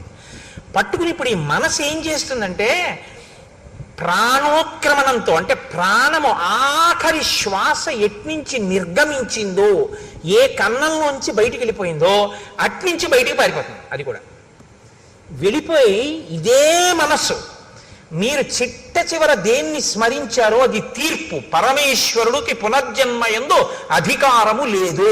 బాగా గుర్తుపెట్టుకోండి మీరు ఈ విషయాన్ని, బాగా బాగా జ్ఞాపకం చేసుకోండి. మనిషి జీవితంలో గుర్తుపెట్టుకోవలసింది, పునర్జన్మ యందు ఈశ్వరునకు అధికారము లేదు, ఈశ్వరుడు ఇవ్వలేడు. మళ్ళీ నన్ను మనిషిగా పుట్టించు, ఈశ్వరుడు పుట్టించలేడు, ఇవ్వలేడు ఈశ్వరుడు. ఎందుకో తెలుసా అండి, అది మీకు వదిలిపెట్టేశాడు మనిషికి. నీ పునర్జన్మ నీ చేతిలోనే ఉంచాను, మళ్ళీ పుడతావో మళ్ళీ పుట్టవో ఎటు పోతావో నీ ఇష్టం, నీకు వదిలేశాను. ఎలా వదిలేడో తెలుసా, మనసుకి స్మరణ ఉంటుంది, అందుకే స్మరహ అంటారు. ఎప్పుడు తలుచుకుంటుంది. దేన్ని తలుచుకోవడానికి అది అలవాటు పడిపోయిందో అది ఊపిరి మీద ఆధారపడుతుంది. ఆఖరణ అది దేన్ని స్మరించిందో దాన్ని బట్టి పునర్జన్మిస్తాడు ఆయన.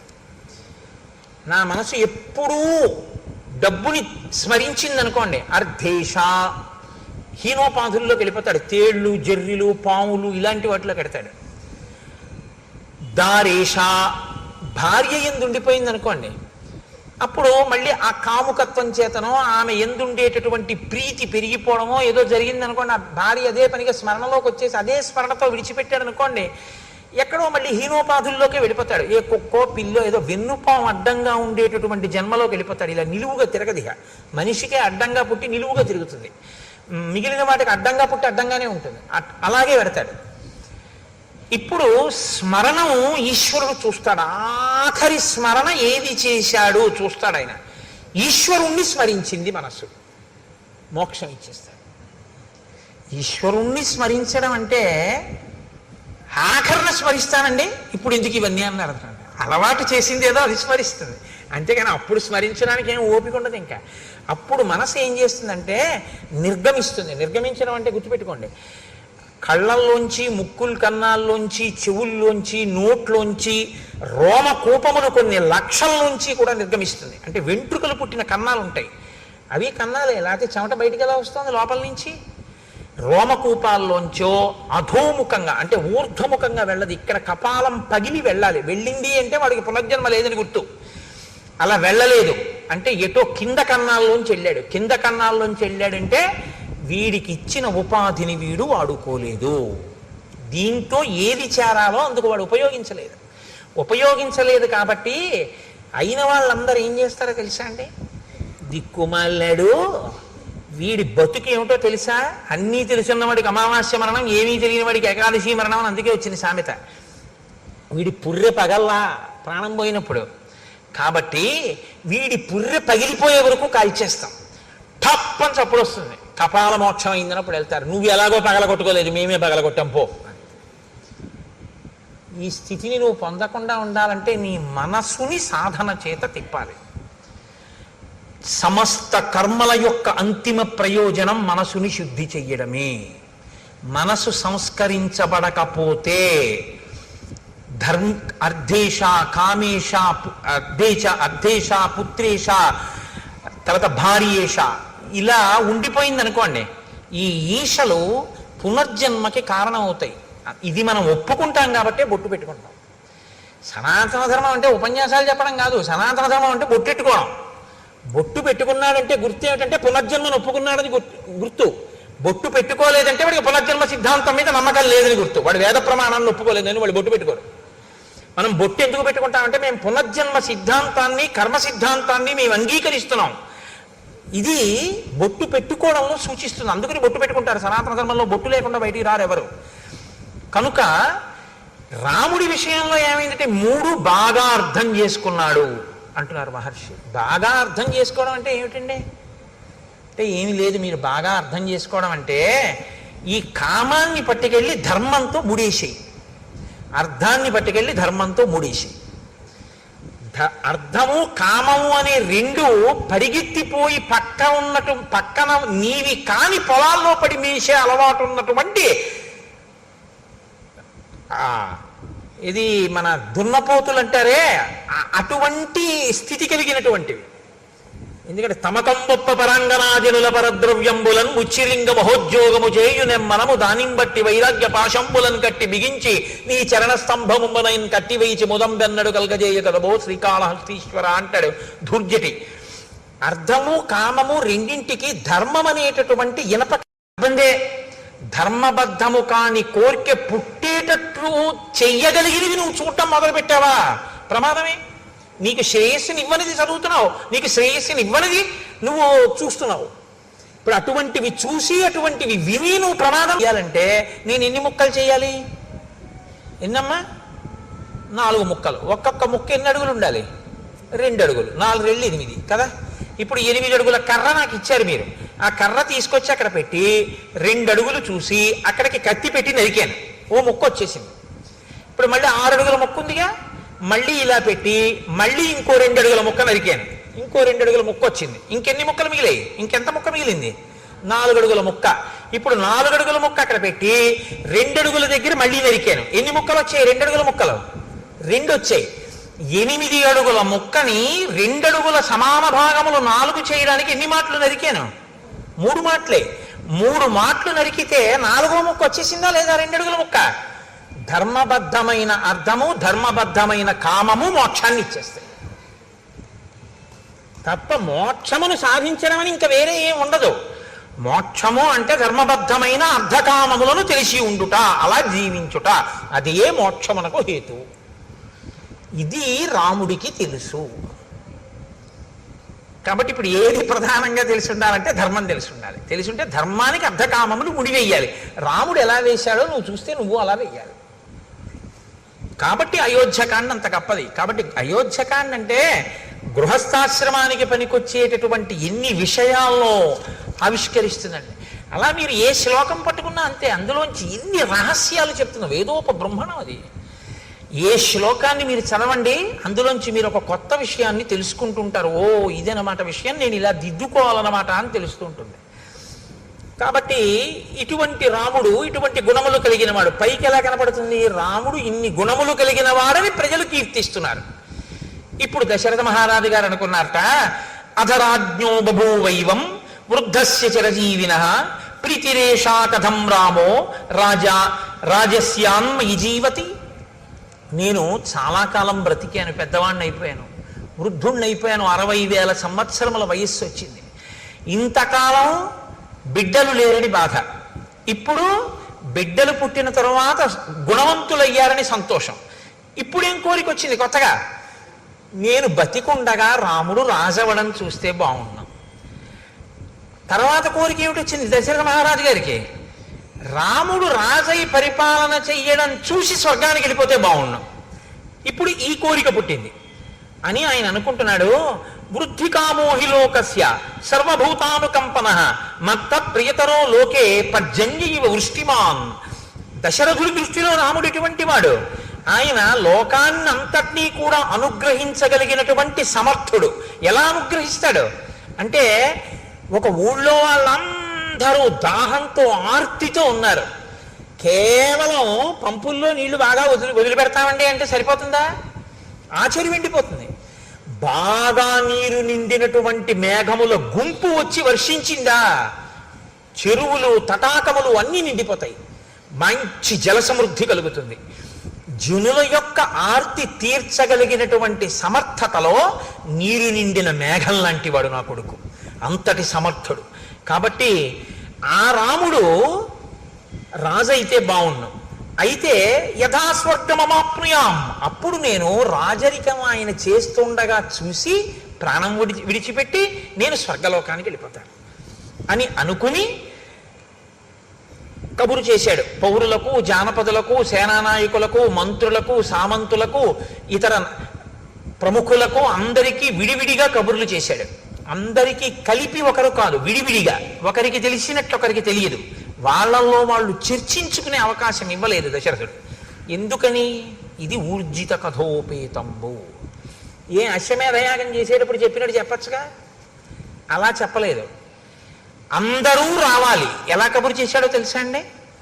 సామంతులందరి దగ్గరికి వెళ్ళి నువ్వు చెప్పి 11 అయ్యేటప్పటికి వచ్చేసి మనం. సామంతులందరూ ఎందుకు రమ్మన్నాడు చక్రవర్తి? మాట్లాడుకునే అవకాశం లేదు.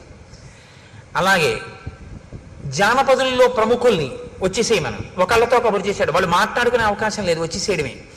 ఒకరితో ఒకరు ఎందుకు పిలిచి ఉంటాడన్న విషయం మీద చర్చించడానికి అవకాశం లేకుండా చేశాడు. ఎందుకు చేసి ఉండాలి? ఏం వాళ్ళు చర్చించుకుంటే వాళ్ళలో వాళ్ళు చర్చించుకుంటే ఏది చర్చించుకోవాలి? పిల్లల పెళ్ళిళ్ళు అయిపోయాయి, రాజు వృద్ధుడైపోయాడు, యవరాజ్య పట్టాభిషేకం ఏమైనా చేద్దాం అనుకుంటున్నాడా? ఇంతమందిని పిలిచాడంటే బహుశా అదే అయి ఉంటుంది. కాబట్టి యవరాజ్య పట్టాభిషేకం అంటే ఎవరికి చెయ్యాలి? దశరథ మహారాజు గారు రాముడికే చెయ్యాలి. మరి రాముడికే చేస్తాడని వాళ్ళు అనుకుంటే రాముడు మంచివాడు కాకపోతే భయపడాలి. రాముడు మంచివాడని తానే అనుకుంటున్నాడుగా. రాముడు మంచివాడని నేను అనుకుంటున్నా, ప్రజలు అనుకోవట్లేదు అనుకుంటే తను భయపడాలి. ప్రజలు అనుకుంటున్నారని తనకి తెలుసుగా. కాబట్టి ప్రజలు అతను రాజవడం కాదనరు, తనకి రాముడు రాజవడం ఏమీ వ్యతిరేకం కాదు. మరి తను కోరుకుని ప్రజలు కోరుకున్నా రాముడు రాజు అవడేమో అని ఎందుకు భయపడుతున్నాడు? అంటే దశరథుడు భయపడవలసిన కారణం ఏదో ఉందన్నమాట ఎక్కడో కదా.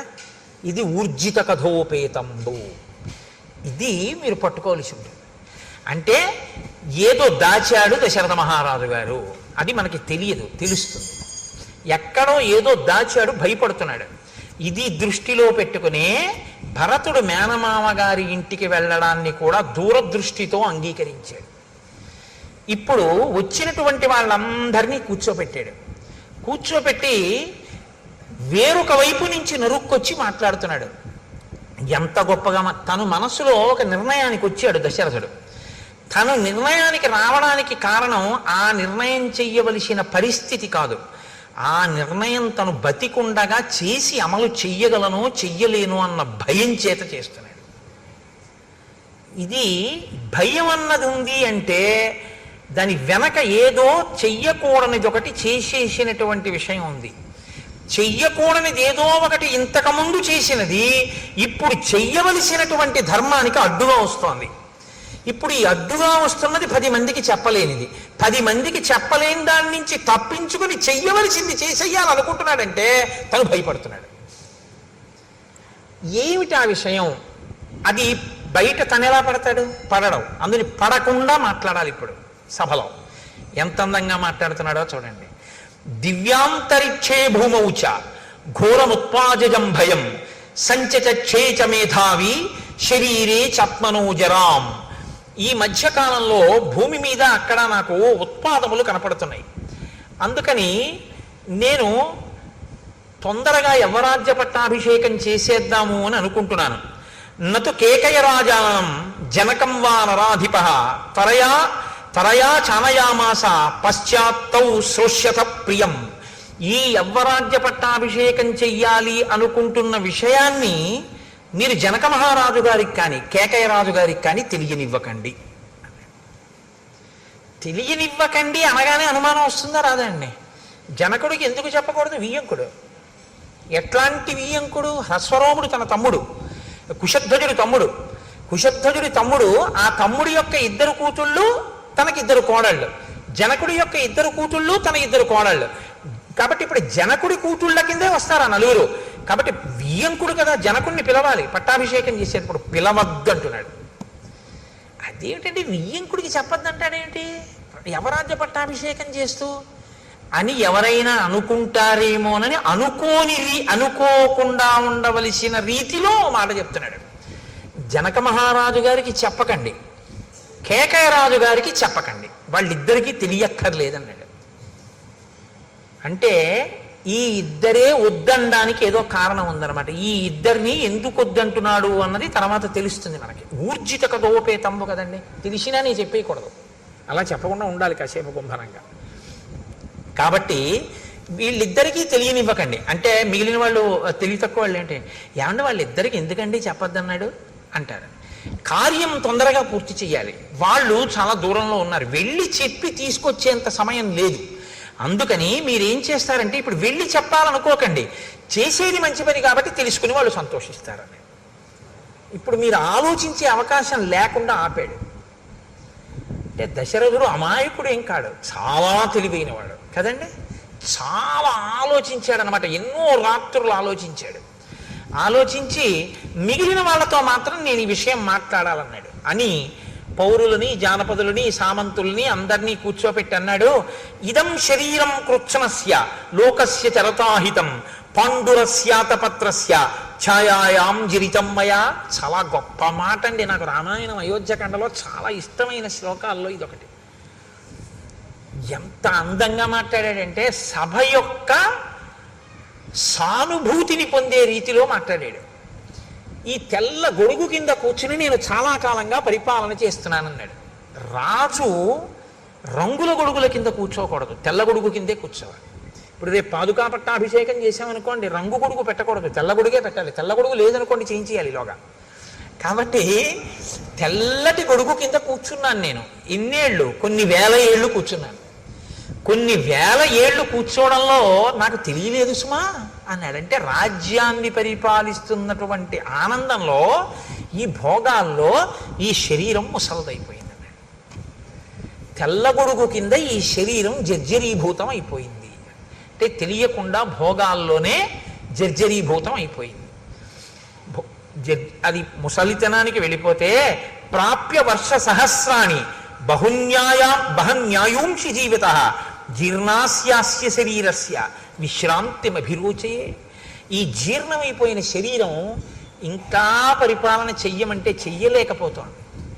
అందుకని ఇది కొంత విశ్రాంతిని కోరుకుంటోంది. నేను, నా పూర్వీకులు కూడా ధర్మాన్ని పట్టుకుని కొన్ని వేల సంవత్సరాలుగా ఇక్ష్వాకు వంశం ఈ రాజ్యాన్ని, ప్రజలని కన్నబిడ్డలలా పరిపాలిస్తోంది. నా పూర్వీకులు ఏ ధర్మం పట్టుకున్నారో నేను కూడా అదే ధర్మాన్ని పట్టుకున్నాను. మిమ్మల్ని కన్నబిడ్డల్లా పరిపాలించాను. నా ఓపిక ఉన్నన్నాళ్ళు పరిపాలించాను. ఇక నాకు పరిపాలించడానికి ఓపిక లేదు, విశ్రాంతిని పొందాలి. అనురూప సవైనాథో లక్ష్మీవాన్ లక్ష్మణగ్రజ త్రైలోక్యమపి నాథేన ఏనస్యాన్ అధవత్తరం. 3 లోకములను పరిపాలించగలిగినటువంటి దక్షుడైనటువంటి రాముడు నా కుమారుడు. కాబట్టి ప్రజలకు హితకరమైనటువంటి రీతిలో పరిపాలన చెయ్యగలిగిన వాడు. కాబట్టి రాముడికి యవ్వరాజ్య పట్టాభిషేకం చెయ్యాలనుకుంటున్నాను. ఎవరో ఒక్కడే ఆలోచించి తీసుకున్నటువంటి నిర్ణయం అంత గొప్పగా ఉండదు. తటస్థులై అంటే అటు ఇటు చెందని వారైనటువంటి వారు ఆలోచించి చెప్పినటువంటి నిర్ణయంలో పక్షపాతం ఉండదు. కాబట్టి మీరు బాగా ఆలోచించి చెప్పండి, మీరు ఎలా చెప్తే నేను అలా చేస్తాను, ఇవ్వనా రాముడికి రాజ్యాన్ని అన్నాడు. అంటే సభంతా ఒక్కసారంది, అనేక వర్ష సహస్రో వృద్ధస్త్వమసి పార్థివ సరామం యువరాజానం అభిషించస్వ పార్థివం ఇచ్ఛామోహి మహాబాహుం రఘువీరం మహాబలం గజేన మహతాయాంతం రామం ఛత్రవృతాననం. రాజా, నువ్వు కొన్ని వేల సంవత్సరములు పరిపాలించావు, బడలిపోయావు.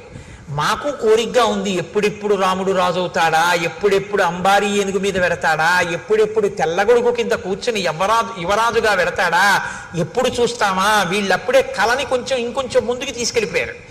మాకు అలా ఉందని చూడాలనుంది అన్నారు. దశరథుడి ప్రజ్ఞ ఎక్కడుందో తెలుసా అండి? ఇప్పుడు సభ చేత ఆమోద ముద్ర వేయిస్తున్నాడు. ప్రజలందరూ కోరుకున్నారా రాముడు రాజు కావాలని అన్న విషయాన్ని తీసుకొస్తున్నాడు అనమాట ప్రస్తావనలోకి. నా నిర్ణయం కాదు, ప్రజలందరూ కోరుకున్నారంటున్నారంటే ఏదో భయం ఉంది. తనే నిర్ణయం చేశానని చెప్పడానికి భయపడుతున్నాడు. అధికారం తనకున్న, రాముడిని రాజు చేయడానికి తనకు అధికారం ఉంది, పెద్ద కొడుకుని చేసేయచ్చు. కానీ నేనే చేశానండి పెద్ద కొడుకుని రాజుని అంటే ఎలా చేస్తావయ్యా అనేవాడు ఎవడో ఉన్నాడనమాట. ఎలా చేస్తావయ్యా అనేవాడు ఉన్నాడంటే అలా అనడానికి అవకాశం తను ఇచ్చాడనమాట ఎవరికో. అలా అనేవాడు ఎవడైనా ఉన్నవాడు వచ్చి అలా అంటాడేమోనన్న భయంతో రాజన్నవాడు ప్రజలు మెచ్చుకున్నవాడై ఉండాలి. ప్రజలందరూ కోరుకున్నారు, రాముడికి రాజ్యం ఇచ్చాను అనిపించడానికి సభ చేత ఆమోదముద్ర వేయిస్తున్నాడు. ఎంత తెలివిగా వేయించాడో తెలుసా అండి?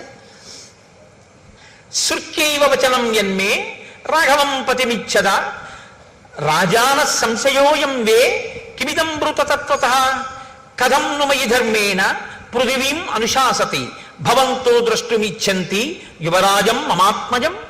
మీరు నిజంగా చెప్పండి, నేను ఇన్ని వేల సంవత్సరములు ధర్మంగా పరిపాలించాను కదా రాజా, ఇప్పుడు మీరేమి ముసిరివారైపోనండి, చక్కగా ఓపికగా ఉన్నారు కదా, పరిపాలిస్తున్నారు కదా, మీరే ఉండండి. ఇప్పుడు ఇందులో మంగళకరంగా ఏడో కొత్తగా యువరాజ్య పట్టాభిషేకం ఏంటి అలా ఉండండి, హాయిగా మీరే చేయండి అన్నం మానేసి రాముణ్ణే తీసుకొచ్చేయండి పెట్టేయండి అంటున్నారు కదా. ఒరే, మీకు నా పాలనలో లోపం కనపడిందా? రాముడిలో నాకన్నా గుణాలు కనపడ్డాయా? ఏవి చెప్పండి అన్నాడు. అంటే ప్రజలు ఎంతగా కోరుకున్నారో చెప్పించాలనుకున్నాడు. వాళ్ళన్నారు, బహవో నృప కళ్యాణ గుణా పుత్రస్య సంతితే. నాయనా మహానుభావ, ఏం చెప్పమంటావు? నీ కొడుకుకి ఎన్ని కళ్యాణ గుణాలున్నాయో! ధర్మజ్ఞ, సత్యసంధశ్చ, శీలవాననసూయక, క్షాంత, శాంతయిత, శ్లేక్షణ, కృతజ్ఞో, విజితేంద్రియ. రాజు అయినటువంటి వాడు మృదు స్వభావి అయి ఉండాలి. తీవ్రమైన శిక్షలు, వ్యగ్రతతో కూడిన బుద్ధి ఉన్నవాడు కాకూడదు. ప్రజలు ఎలా కోరుకుంటారో ఆ మాటలు ప్రజలు అన్నారంటే రాముడు అటువంటి వాడు కాబట్టి అంటారు. ఎందుకు? ధర్మజ్ఞ, ఆయనకి ధర్మం తెలుసు. సత్యసంధశ్చ, మాట తప్పడం, అబద్ధం ఆడడం. శీలవాన్ అనసూయక, మంచి స్వభావం ఉన్నవాడు, ఎవ్వరి యందు అసూయ లేనివాడు. క్షాంత, ఓర్పు ఉన్నవాడు. శాంతయిత, ఆయన మాట్లాడేటప్పుడు కుపితులను, చాలా బాధతో ఉన్న వాళ్ళని, ఇబ్బందుల్లో ఉన్న వాళ్ళని ఓదార్పుగా మాట్లాడతాడు తప్ప అవతలవాడు కష్టంలో ఉన్నాడు కదా అని మరింత ఏడిచేలా మాట్లాడడం ఆయనకి రాదు. కాబట్టి శాంతయిత, శ్లేక్షణ, అత్యంత మృదువైనటువంటి స్వభావం ఉన్నవాడు. కృతజ్ఞో, చేసిన ఉపకారాన్ని మరిచిపోనివాడు. విజితేంద్రియ, ఇంద్రియములను గెలిచినటువంటి వాడు. ప్రియవాదీచ భూతానాం సత్యవాదీచ రాఘవ, బహుశ్రుతానాం వృద్ధానాం బ్రాహ్మణానాం ఉపాసిత. బాగా చదువుకున్నటువంటి వృద్ధుల్ని, బ్రాహ్మణుల్ని ఉపాసించేటటువంటి లక్షణము కలిగినటువంటి వాడు. ప్రియవాది, చాలా ప్రియముగా మాట్లాడేవాడు. అన్ని భూతముల పట్ల గౌరవం కలిగినటువంటి వాడు. సత్యవాది అయిన వాడు. అటువంటి వాడు రాజు కావాలని మేము కోరుకోమా? వ్యసనేషు మనుష్యానాం భృశం భవతి దుఃఖితః, ఉత్సవేషు సర్వేషు పితేవ పరితుష్యతి. చాలా చమత్కారమైనటువంటి మాట అన్నారు వాళ్ళు.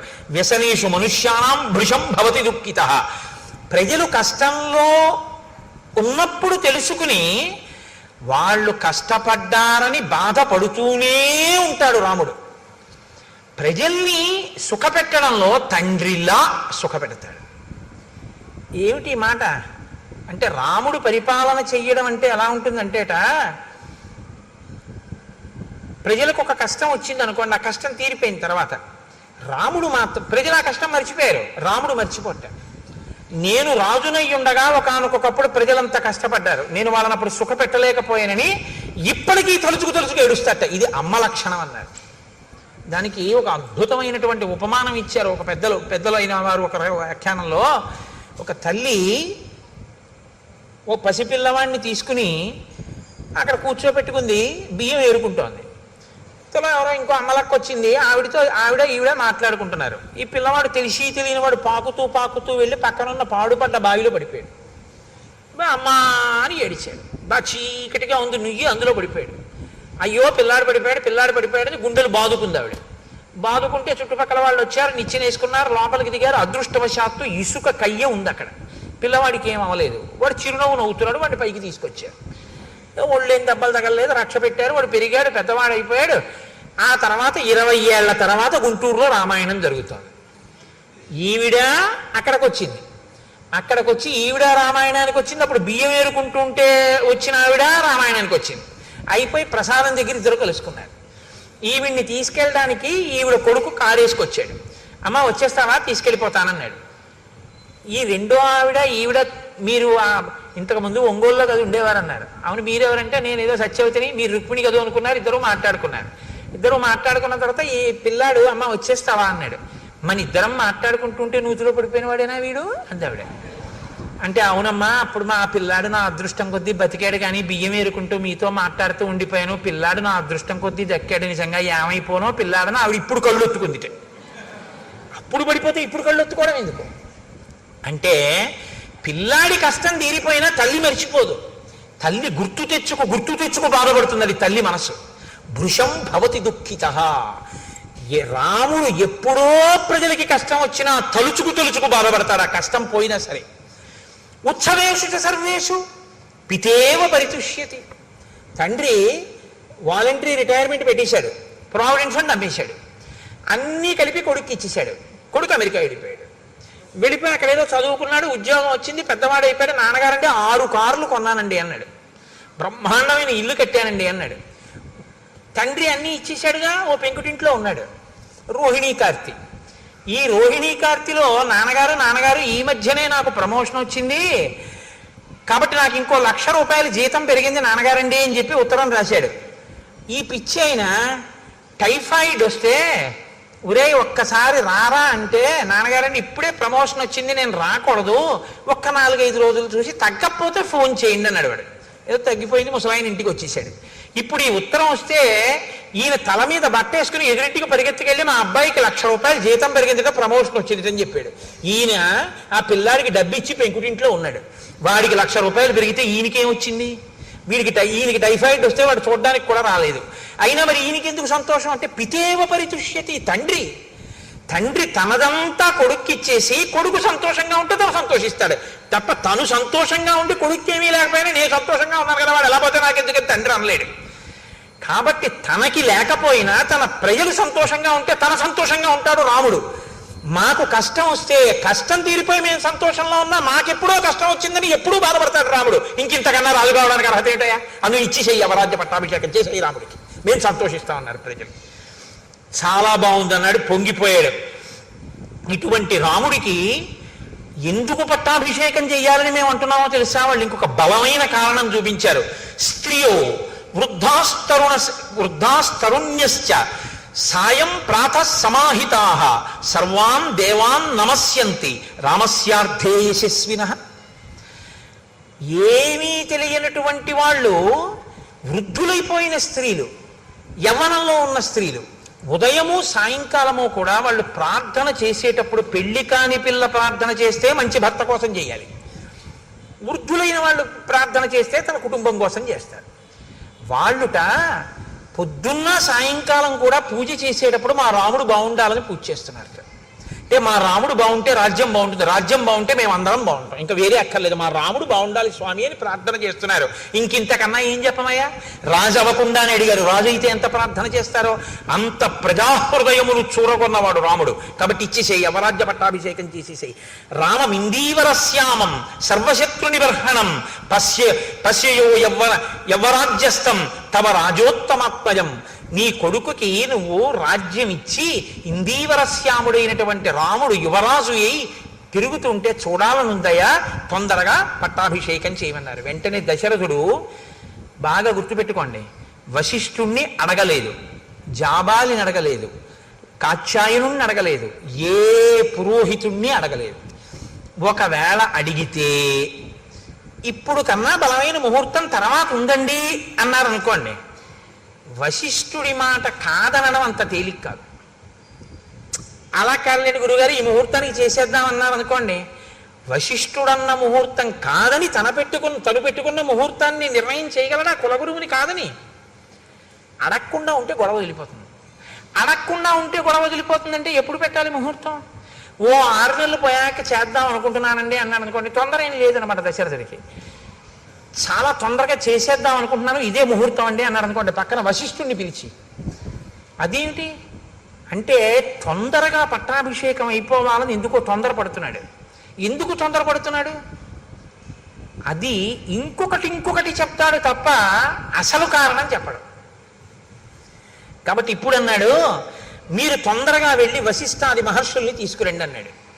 చైత్ర శ్రీమాన్ ఇయం మాస పుణ్య పుష్పితకానన యవ్వరాజ్యాయ రామస్య సర్వం మే ఉపకల్ప్యతాం. చైత్రమాసానికి మధుమాసం అని పేరు, వైశాఖ మాసానికి మాధవ మాసం అని పేరు. ఈ 2 మాసములు నరుడు ఎలా బతకాలో నేర్పినటువంటి మహాపురుషులు 2 పుట్టారు. చైత్రమాసంలో మల్లెపువ్వు, వైశాఖ మాసంలో మామిడి పండు. చైత్రమాసంలో వచ్చేటటువంటి మల్లెపువ్వు యొక్క సౌరభం ఎటువంటిదో తన జీవితం అటువంటి సౌరభము కలిగి అటువంటి ధర్మాత్ముడైన రాముడు పుట్టాడు.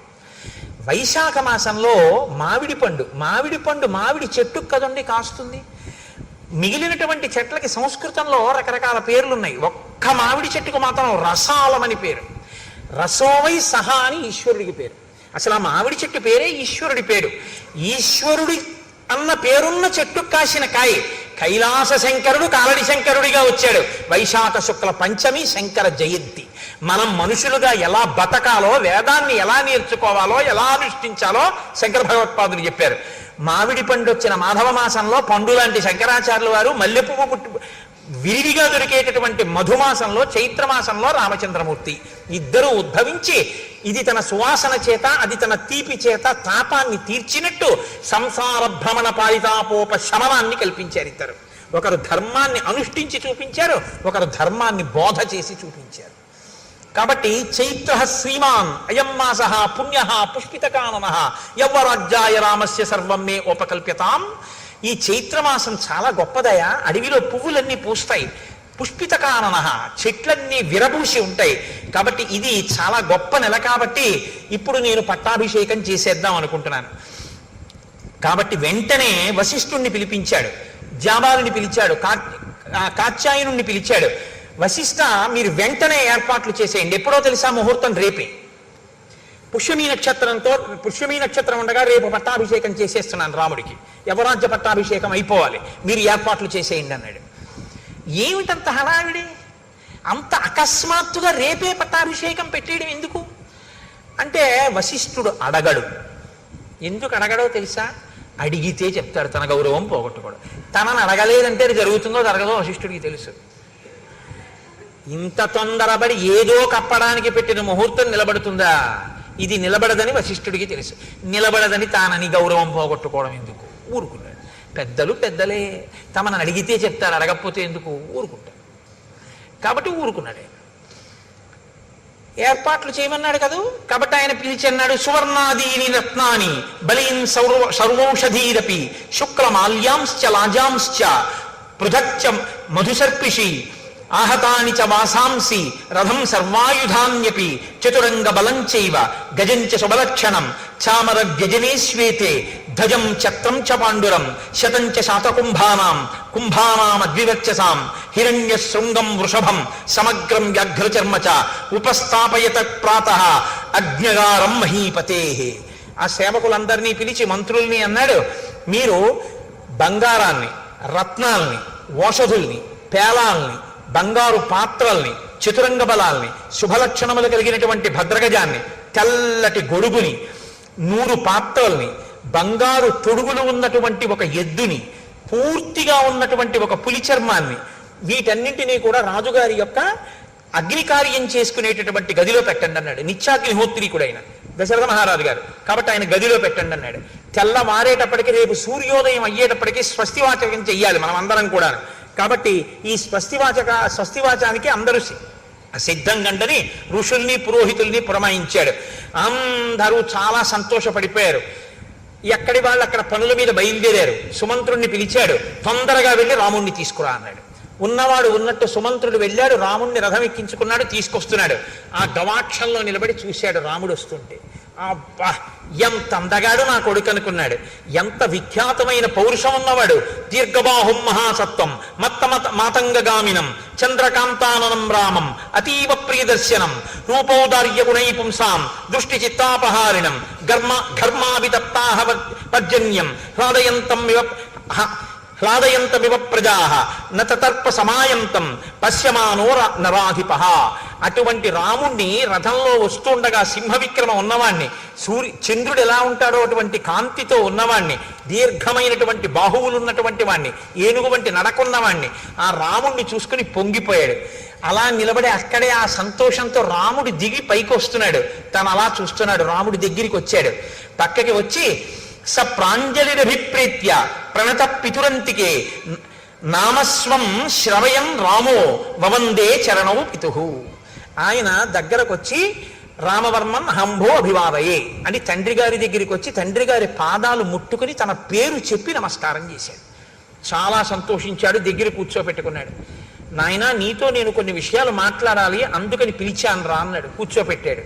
కూర్చోపెట్టన్నాడు, తం పశ్యమానో నృపతి తుతోష ప్రియమాత్మజం అలంకృతమివాత్మానం ఆదర్శ తల సంస్థితం.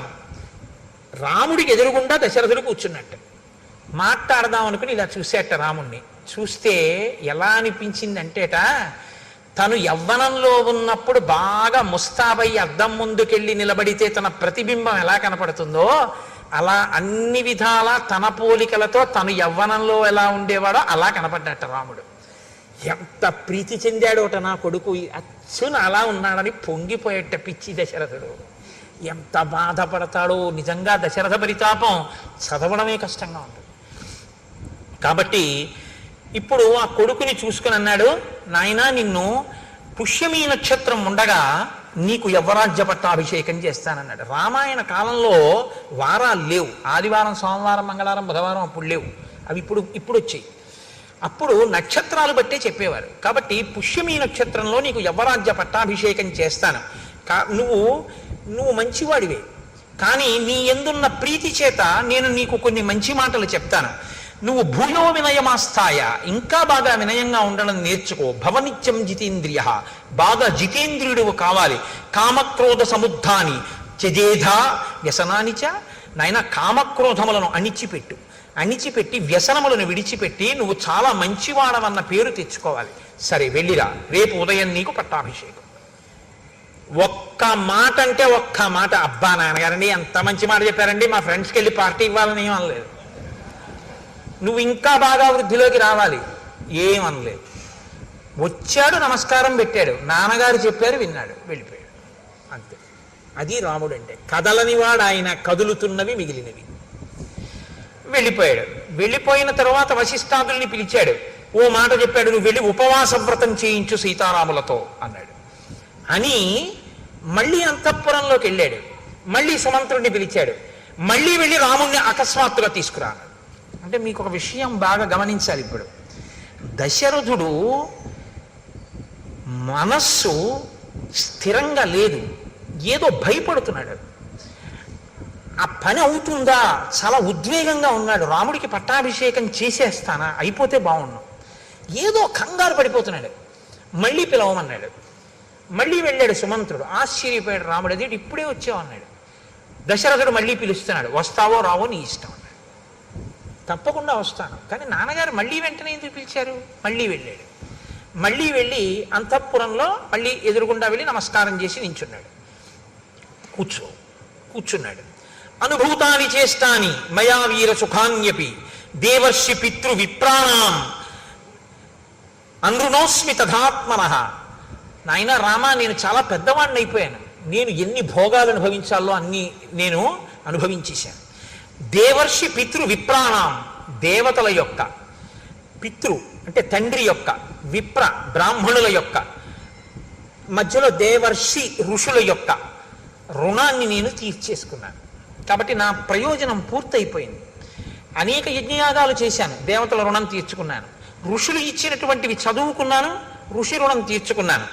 పితృదేవతలు నన్నెలా కన్నారో అలా నేను మిమ్మల్ని కన్నాను, వాళ్ళ రుణం తీర్చుకున్నాను.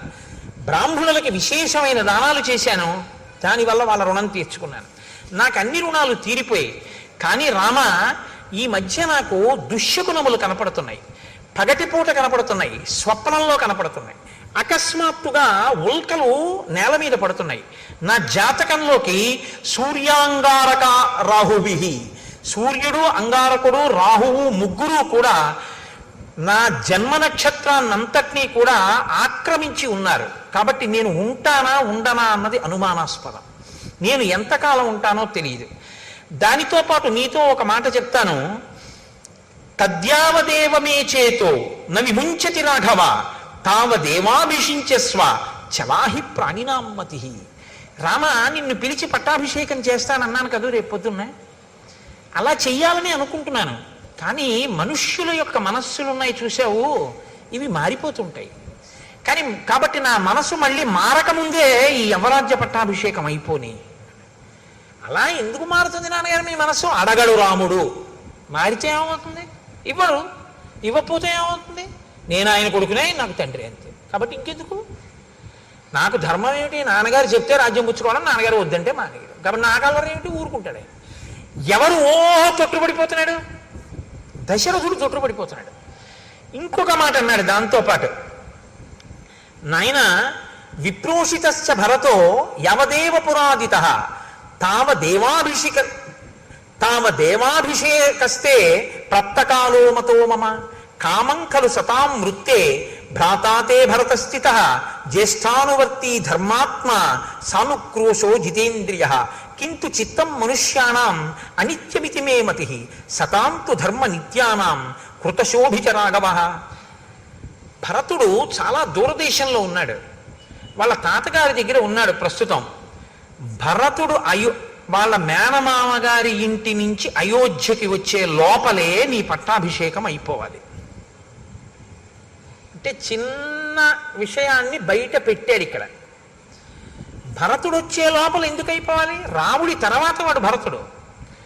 కానీ భరతుడికి రాజ్యం ఇవ్వవలసిన అవసరం ఉందన్నమాట. ఏదో రాముడు ఉండగా భరతుడికి ఎందుకు ఇవ్వాలి అంటే, భరతుడికి రాజ్యం ఇస్తానని దశరథుడు ఏదో మాట ఇచ్చి ఉండాలి. భరతుడికి ఆ మాట ఇచ్చినట్టు రామాయణంలో లేదు కాబట్టి భరతుణ్ణి కన్నా తల్లికి ఇచ్చి ఉండాలి, లేకపోతే ఆ పిల్లని తనకి ఇచ్చిన వాళ్ళకి ఇచ్చి ఉండాలి.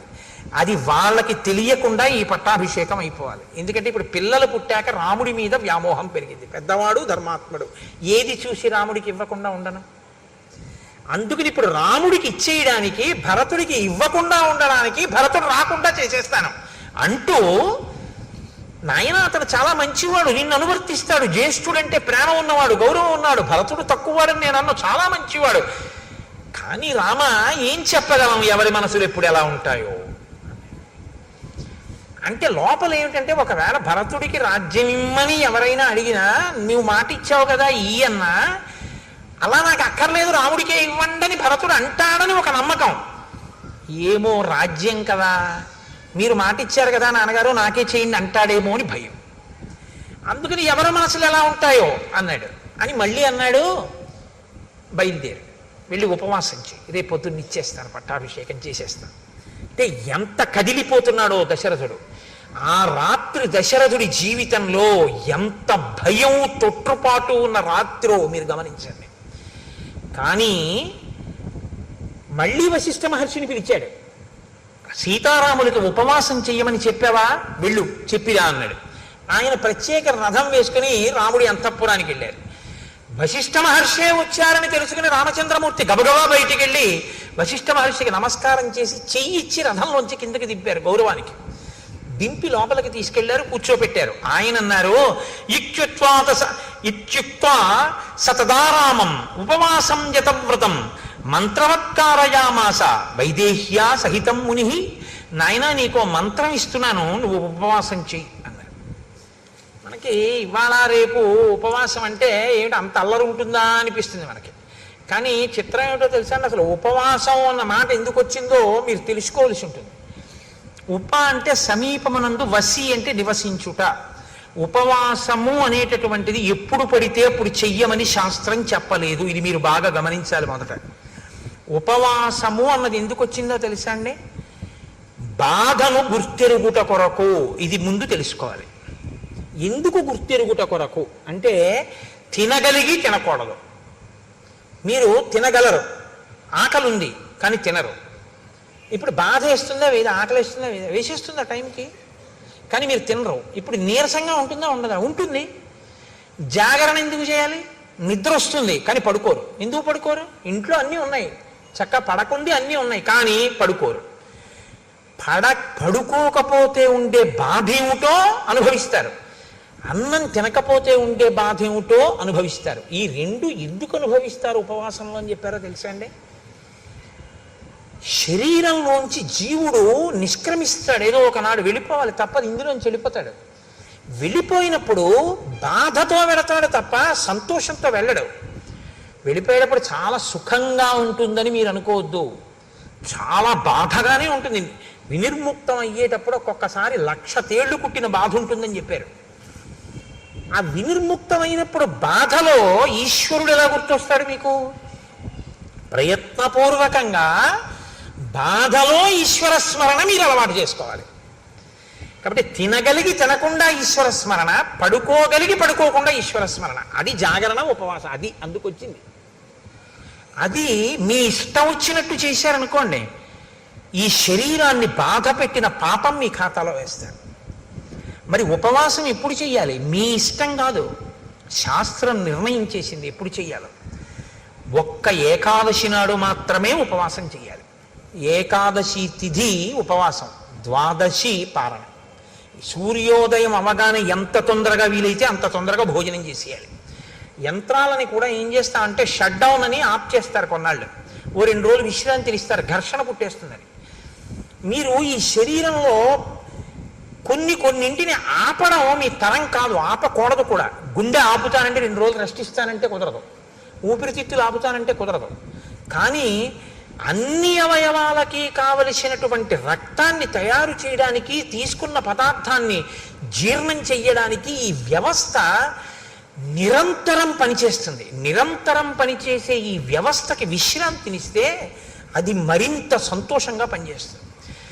ఈ శరీరానికి అన్నం ఇవ్వడం ఆపి భగవత్ కీర్తనామృతంతో దీన్ని నింపుతారు. ఉపవాసం అన్నాడు. భజనామృతము, భజన చేత అమృతం, స్తోత్రామృతము, స్తోత్రములతో అమృతం, ధ్యానామృతము, ధ్యానము చేత అమృతం. తప్ప ఉపవాసం ఉండి ఆఫీస్కి వచ్చేసానంటే అని వెళ్ళిపోకూడదు. ఉపవాసం కాదు. అది ఏమిటవుతుందో తెలుసా అండి? తినగలిగి తినకుండా ఉండి ఒకనాడు కిందటి జన్మలో నువ్వు అన్నం తించదు అనుకుంటే ఆ వ్యవధిలో ఉపవాసం ఉండాలి. ఏదో ఒక ఆయన ఉన్నాడు, ఒక 6 గంటల కన్నా ఆయన తినకుండా ఉండకూడదు. కాబట్టి ఇప్పుడు 6 గంటలు మాత్రమే ఉండి శరీరము పడిపోకుండా నిలబెట్టడానికి వీలైనటువంటి సాత్విక పదార్థంతో శరీరాన్ని నింపాలి. ఎంత తింటే కన్ను పడిపోతుందో, ఆవలింత వస్తుందో అంత తినకుండా, ఎంత తింటే కడుపు నిండిపోయి కన్ను పడిపోకుండా ఉండి శరీరం నిలబడుతుందో, ఈశ్వరారాధనకి యోగ్యతతో ఉంటుందో అంత మాత్రమే పెట్టాలి. అంటే ఒక యాపిల్ పండు తిను, ఒక గ్లాసు పాలు తాగు, తప్పులేదు. అసలండి నేను ఉపవాసం, నేను స్పృహ తప్పిపోయినా తినను, నా షుగర్ రేటింగ్ పడిపోయి నేను కోమాలోకి వెళ్ళిపోయినా తినను అన్నారనుకోండి, అది ఉపవాసము కాదు. మీరు బాగా గుర్తుపెట్టుకోండి, అది శరీరమును శోషింపచేయుట. అలాగని నేను ఉండలేనండి అని ఎప్పుడూ తినకూడదు. ఎప్పుడో అప్పుడు ఉపవాసం ఉండాలి. 3 గంటలు ఉండగలవా? ఉండు. 4 గంటలు ఉండగలవా? ఉండు. అరగంట ఉంటానండి అని చెప్పి ఇడ్లీ 8 తినేది 8:30కి తినకూడదు. ఏదో ఒక రోజున నువ్వు ఉండగలిగిన వ్యవధి చూసుకుని ఉపవాసం చెయ్యాలి. ఆ ఉపవాసంలో ఏం చెయ్యాలి అంటే, మీరు రోజల్లా ఉపవాసం ఉన్నారనుకోండి, రోజల్లా ఉపవాసం అంటే అర్థం ఏమిటో తెలుసా అండి? మీరు ధ్యానమునందు ఉండాలి. మార్చి మార్చి ఉపవాసం చేయాలి. మేము ఒకసారి సత్యనారాయణ వ్రతం అసలు శాస్త్రంలో ఎలా చెయ్యాలో అలా చేశాం. కాపవరంలో చేశాం కదా శర్మ గారు. పగలల్లా ఉపవాసం ఉండమంటుంది. స్కాందపురాణే రేవాఖండే అంటాం. అది చెప్పేదోటి మనం చేసేదోటి అనుకోండి. సత్యనారాయణ వ్రతం పొద్దున చేసేస్తాడు, అందులో ఎక్కడ పొద్దున చేయమని ఉండదు. ఉపవాసం ఉండి సాయంకాలం చేయి గోమయంతో అలుకక్కడని ఉంటుంది. ఎవడో ఆవు పేడతో అలికేవాడు ఉండడం. ఆ మంటపాన్ని దానం చేసేయని ఉంటుంది. నిన్ను ఎవడ పెట్టమన్నాడు? అష్టలక్ష్మి వెండి చెంబు. మంటపం దానం చేసి చెంబు వీడు దాచేసుకుంటాడు. ఇంకా మంటపం దానం ఏమిటి? వ్రతమా వ్రత భంగమా? నువ్వు ఇవ్వగలిగిన రాగి చెంబే పెట్టి నిన్ను ఎవడెట్టమన్నాడు? మీ ఇంట్లో ఉంది అష్టలక్ష్మి చెంబని. అష్టలక్ష్మి చెంబు పెట్టడం ఎందుకు? మంటపం దానం చేసి చెంబు దాచేసుకోవడం ఎందుకు? చెంబెట్టి దానం మంటపం ఇచ్చేస్తే చెంబు కూడా పోయిందంతే. ఇచ్చేసేయి, సంతోషంగా ఇచ్చేసేయి, ఏడుస్తూ ఇవ్వకు మళ్ళీ అదో గొడవ. కాబట్టి చేసేటప్పుడు పురాణం ఎలా చెప్పిందో అలా చెయ్యాలి. కల్పం అంటారు, అంతేగాని మన ఇష్టం వచ్చినట్టు మనం చేయకూడదు.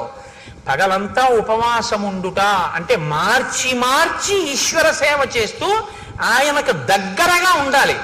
తిన్నది కూడా ఆయన ప్రసాదం తినాలి. ఆయనకి పెట్టగా మిగిలినది తినాలి. అంతేకాని మనకని వండుకుని తినేసింది తినకూడదు. ఆ రోజున ఈశ్వరుడికి పెట్టగా మిగిలిందంటే ఏంటి? 4 సమోసాలు నైవేద్యం పెట్టానండి తిన్నానండి అనకూడదు. ఈశ్వరుడికి పెట్టగా మిగిలిందంటే ఏమిటో తెలుసా అండి? చెరువు ఎప్పుడూ మిగలకుండా ఉండకూడదని శాస్త్రం కదండి. హవిష్యం యజ్ఞం చేసేటప్పుడు, హోమం చేసేటప్పుడు సరిపోయేటంత ఉండకూడదు, కొంచెం ఎక్కువ ఉండాలి. హవిష్య పాత్రలో హవిష్యం మిగలాలి ఎప్పుడు కూడా. అది వేస్తారు. మిగిలిన హవిష్యం ఉంటుంది, దానికి రుచి ఏమి ఉండదు. అదేం దాంట్లో మిరియాలు ఉప్పు కారం అన్నీ వేసుకుని ఏం తయారు చేసుకోరు. అదేదో కమ్మగా ఉంటుంది అంతే, పచనం చేసి ఉంటుంది. అది దాన్ని ఇంట్లో హోమం చేసేసిన తర్వాత పాత్రలో మిగిలిపోయిన హవిష్యం ఏది ఉంటుందో దాన్ని తినాలి ఆ రోజున. అందుకే ఓ మాట అంటారు, స్వామి పుష్కరిణీ స్నానం సద్గురో పాదసేవనం ఏకాదశి వ్రతంచాపి త్రయం అత్యంత దుర్లభం. ఏకాదశి వ్రతం ఎవడు చెయ్యడరా అంటారు. ఇదే కారణం. ఇలా చేస్తే ఒక్క ఏకాదశి వాడి జీవితం సంస్కరింపబడుతుందంటారు, ఈశ్వరానుగ్రహం కలుగుతుందని. కాబట్టి ఉపవాసం ఏమిటో చెప్పిరా నా కొడుక్కి కోడలకి అన్నాడు. ఎందుకు చెప్పాలి? మా అబ్బాయికి తెలుసు, మా కోడలికి తెలియదు. మా అబ్బాయి చేత మా కోడలికి చెప్పిస్తే అమ్మ బాబోయ్ ఇవాళ ఉపవాసమా అంటే మావాడు చిన్నపుచ్చుకుంటాడు. కులగురువు కదా, ఇద్దరినీ కూర్చోబెట్టి నువ్వు చెప్పాలి ఇలా చెయ్యండి అని. ఏమో తెలుసున్నది ఎక్కడైనా సరిగ్గా ఆచరించలేకపోతాడో, ఈశ్వరానుగ్రహం రాముడికి బాగా ఉండాలి, ఉపవాసం చెయ్యాలి, అందుకని వెళ్ళు. ఉపవాసం చేసిన రోజు రాత్రి భార్యతో కలిసే పడుకోవాలి, కానీ మనసు కదలకూడదు. మనసు కదలకుండా పడుకోవాలంటే పూజామందిరంలో పడుకోవాలి. పూజామందిరంలో దర్భాసనం వేసుకుని పడుకోవాలి భార్యతో కలిసి. తప్ప ఆవిడతో కలిసి పడుకుంటే నా ఉపవాసం పాడైపోతుందండి అని ఇద్దరు చెరో గదిలో పడుకోకూడదు. ఇంకా నువ్వు ధర్మబద్ధమైన దాంపత్యం ఏం చేస్తావు? దర్భాసనం వేసుకుని ఇద్దరు పూజామందిరంలో పడుకుంటే ఆవిడ నీ పక్కనున్నా నీ మనసు కదలకూడదు. ఈశ్వర పాదముల దగ్గర నేను పడుకున్నాను, ఉపవసించి ఉన్నానని పడుకోవాలి. ఇది ఉపవాసం అని చెప్పిరా వశిష్ఠ. అలా మా వాడు చేస్తే బాగా ఈశ్వరానుగ్రహం కలుగుతుంది. కలిగితే నేను అనుకున్న సంకల్పం నెరవేరుతాను. నెరవేరితే రేపు వాడికి పట్టాభిషేకం అయిపోతుంది. అయిపోతే అమ్మయ్య నాకు పెద్ద బరువు తీరిపోతుంది. రాముడి వైపు నుంచి ఈశ్వరానుగ్రహాన్ని పరిపుష్టం చేస్తున్నాడు దశరథుడు. చేస్తున్నాడా, మనకి నేర్పుతున్నాడా ఉపవాసం అంటే ఏమిటో? మనకి అంటే మీరు నేర్చుకోక్కర్లేదు, మీరు పెద్దలు, మీకు అన్నీ తెలుసు. నాబోటి గారి గురించి నేను మాట్లాడేది. కాబట్టి ఉపవాసం అంటే ఏమిటో తెలుసుకోవాలంటే మనం రామాయణం అయోధ్యకాండ చదవాలి. మీరు ఏ చిన్న విషయాన్ని తెలుసుకోవాలన్నా రామాయణంలోకే చూడాలి. రామాయణంలో ఉండని ధర్మం మీకేం ఉండదు. కాబట్టి ఉపవాసం అంటే ఇది అని తెలుసుకుని చేస్తే అది ఉపవాసం, అది తెలుసుకోకుండా చేస్తే ఇంకోలా ఉంటాయి ఉపవాసాలు. కాబట్టి వెళ్ళవయ్యా, వెళ్ళి అలా చేయించు అన్నారు. ఇప్పుడు రాముడు ఏం చేశాడు అన్నారు అంటే, మహానుభావుడు ఆయన శేషంచ హవిషస్తస్య ప్రాశ్యాశా స్యాత్మన ప్రియం. ఆయన రాత్రి పడుకున్నప్పుడు దర్భాసనం వేసుకుని భార్యతో కలిసి దేవాలయంలో పడుకున్నాడు, విష్ణు భగవానుడి దేవాలయంలో.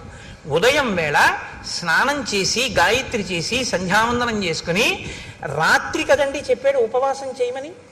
అందుకని ఆ రాత్రి ఉపవాసం చెయ్యాలంటే పదార్థం తినాలి కాబట్టి హోమం చేసి శ్రీమన్నారాయణుడి పేరు మీద యాగం చేసి ఆ యాగానికి వండినటువంటి హవిష్య పాత్రలో మిగిలినటువంటి హవిష్యాన్ని రాముడు తిన్నాడు. రాముడు తిన్నాడు అని చెప్తే సీతమ్మ కూడా తిన్నట్టే. వాళ్ళిద్దరూ ఆ హవిష్యాన్ని తిన్నారు. అర్థం లేని అనుమానాలు చాలా ఎక్కువ. అసలు సిద్ధాంతం తెలుసుకోరు. దీపంలో 2 ఒత్తులు వేయాలా 3 ఒత్తులు వేయాలా, బతికున్నన్నాళ్ళు అది అనుమానం. లేకపోతే ఉపవాసం అంటే యాపిల్ పండు తినచ్చా సమోసా తినచ్చా. నాకు ఆశ్చర్యంగా ఉంటుంది. ఒకసారి వెంకటాచలం వెళితే నేను ప్రసాదాలలో ఉచిత ప్రసాదం ఇచ్చే దగ్గర ఒక ఆవిడ తీసుకుని నాకు ఇచ్చేసింది. ఇచ్చేస్తే నేను అనుకున్నాను, ఏమమ్మా మీరు పులిహార తినరా ఏమన్నాను అంటే, కాదండి నేను ఇవాళ ఉపవాసం అంది. ఆవిడ ఉపవాసం అంట వెంకటేశ్వర స్వామి ప్రసాదమే తిందట. ఏం ఉపవాసం, దేనికి చేస్తున్నట్టు ఉపవాసం? ఉపవాసం ఈశ్వరానుగ్రహం కోసం. ఈశ్వరానుగ్రహమే ప్రసాదం. ప్రసాదమునకు ఈశ్వరానుగ్రహం ప్రసాద రూపంలో ఇస్తారు మీకు. అది తింటే అదే మీ మనసు అవుతుంది. మనసులో బుద్ధి వస్తుంది, బుద్ధి వలన ఆలోచన వస్తుంది, ఆలోచన వలన ఈశ్వరానుగ్రహంతో కూడిన ఆలోచన వలన మీ ఆపదకి పరిష్కారం దొరుకుతుంది, పరిష్కారం వల్ల మీరు గట్టెక్కుతారు. కాబట్టి ప్రసాదం తినండి అంటారు.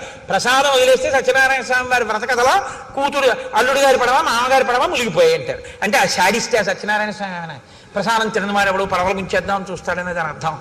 అంటే ఈశ్వరానుగ్రహాన్ని వదిలేసుకుంది కాబట్టి పడవ మునిగిపోయింది, పుచ్చుకుంది కాబట్టి లేచింది. ప్రసాదం అనగా ఈశ్వరానుగ్రహము, అది తెలుసుకో. కాబట్టి ఇప్పుడు ప్రసాదము అంటే నిబద్ధత, ఈశ్వరానుగ్రహం తినాలి. కాబట్టి హోమం చేసిన తర్వాత మిగిలిన హవిష్యాన్ని, ఉపవాసం అంటే ఇంత వండుకు తినకూడదు, ఇంత వండి మిగిలినటువంటి ఇంత చెరో కబలం పుచ్చుకున్నారు. పుచ్చుకుని ఏం చేశారు? చక్కగా భూత్వానియతమానస శ్రీమత్యాయతనే విష్ణోహో శిష్యే నరవరాత్మజ. శ్రీ మహావిష్ణువు యొక్క దేవాలయంలో స్వామి పాదాల దగ్గర దర్భాసనం వేసుకుని సీతారాములిద్దరూ పడుకున్నారు ఆ రాత్రి. మరునాడు ఉదయం ఒక జాము ఉందనగానే లేచాడు, స్నానం చేశాడు, సంధ్యావందనం చేసుకున్నాడు, మనసు నిలబెట్టాడు, గాయత్రీ జపం చేశాడు. ఇంకా ఆ రాత్రి పూర్తయింది. పట్టాభిషేకం కోసం నాన్నగారి దగ్గరికి అంతఃపురానికి వెడతాడు. ఇది సీతారాములకు గడిచిన రాత్రి. అదే రాత్రి పౌరులకు ఎలా గడిచింది? వశిష్ఠ మహర్షి రాత్రి ఉపవాసం గురించి చెప్పి వెళ్ళిపోతున్నారట. రోడ్లు వచ్చేటప్పుడు విశాలంగా ఉన్నాయి, వెళ్ళేటప్పుడు ఇరుగ్గా ఉన్నాయి అన్నారు. ఎందుకని? ఇళ్లలో వాళ్ళందరూ వీధిలోకి వచ్చారు. ఎందుకు వచ్చారు? ఒరే మీరు విన్నారా, పట్టాభిషేకం ప్రకటించేశారట, రామచంద్రమూర్తికి పట్టాభిషేకంట, తెల్లవారితే పట్టాభిషేకంట. అందరూ బయటకు వచ్చేసారు, ముగ్గులు పెట్టేశారు, దీప వృక్షాలు పెట్టేశారు. రేపు అంతా అవుతుందో ఏమిటో, బాగా కనపడాలి కదా, దీపాలతో వృక్షాలు పెట్టేశారు, ఇంటింటా పతాకాలు ఎత్తేశారు, ముగ్గులు వేసేశారు, పండగలు చేసేశారు. రాత్రికి రాత్రి నటులందరూ నాటకాలు వేసేశారు, గాయకులు పాటలు పాడేశారు, నృత్యం చేసేవాళ్ళు నృత్యం చేసేస్తున్నారు, పిల్లలు కేరింతలు కొట్టేస్తున్నారు. నలుగురు కలిస్తే రామో రామో రామ, ఏమి రాముడు ఏమి రాముడు, రాముడికి పట్టాభిషేకం, రేపే యమరాజ్య పట్టాభిషేకం, రామచంద్రమూర్తికి పట్టాభిషేకం అవుతుంది భద్రగజం మీద, ఇదిగో తెల్లగొడుగు మీద ఇలాగే పెడతాడు, మనందరం పెడతాం. ఆహా ఏమి భాగ్యం ఏమి భాగ్యం. ఎక్కడ చూసిన జనం, దాని మధ్యలో నదిని మధ్యలోంచి చీల్చినట్టు వశిష్ఠుడి రథం జనం మధ్యలోంచి వెళ్తే అటు ఇటు తప్పుకున్నారట.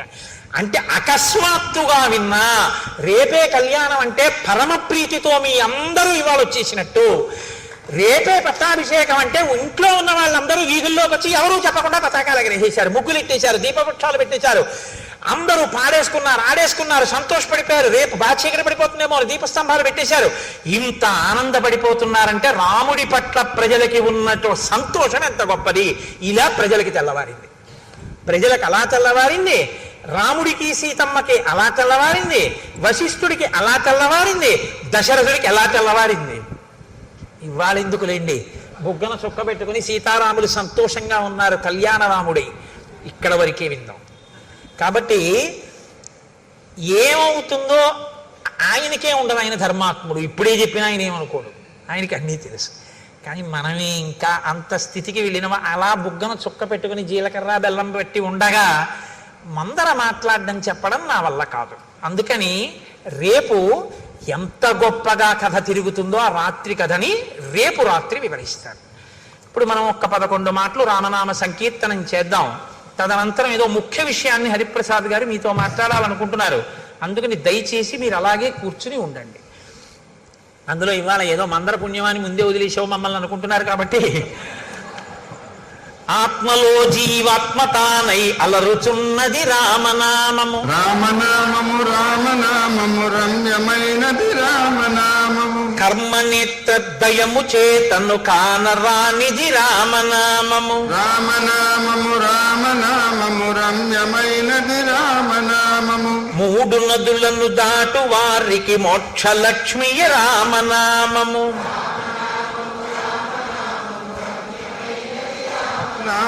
త్రిపుట మధ్యమునందు వెలిగే జ్ఞాన జ్యోతియే రామనామము, రామనామము రామనామము రమ్యమైనది రామనామము, దూరదృష్టియులేని వారికి దుర్లభము శ్రీరామనామము. రామనామము రామనామము అగరత్తులు పెట్టారు, ఎక్కడో కొందరు అడిపోతే నాకు కంఠం పట్టేస్తుంది. బ్రహ్మపుత్రక రాజ్య వీణా పక్షమైనది రామనామము, రామనామము రామనామము రమ్యమైనది రామనామము, పసితనంబున అభ్యసించిన పట్టుబడు శ్రీరామనామము, రామనామము రమ్యమైనది రామనామము, మరణకాలమునందు ముక్తి రమ్యమైనది రామనామము, ప్రణవమను ఓంకారనాద బ్రహ్మమే శ్రీరామనామము, రామనామము రామనామము రమ్యమైనది రామనామము, కోటి జన్మల పాపమెల్లను రూపుమాపును రామనామము, రామనామము రామనామము రమ్యమైనది రామనామము, జన్మ మృత్యు జరాది వ్యాధుల చక్కబరుచును రామనామము, రామనామము రామనామము రమ్యమైనది రామనామము, శిష్ట జనముల దివ్య దృష్టికి స్పష్టమగు శ్రీరామనామము, రామనామము రామనామము రమ్యమైనది రామనామము, గోచరంబగు జగతి లోపల గోప్యమైనది రామనామము, రామనామము రామనామము రమ్యమైనది రామనామము, రజతగిరిపతికి నెప్పుడు రమ్యమైనది శ్రీరామనామము, రామనామము రామ ఆయాస్తు మంగళం మంగళం కోసలేంద్రాయ మహనీయ గుణాత్మనే చక్రవర్తి తనూజా. తులసి అర్చన జరుగుతుంది. మీరందరూ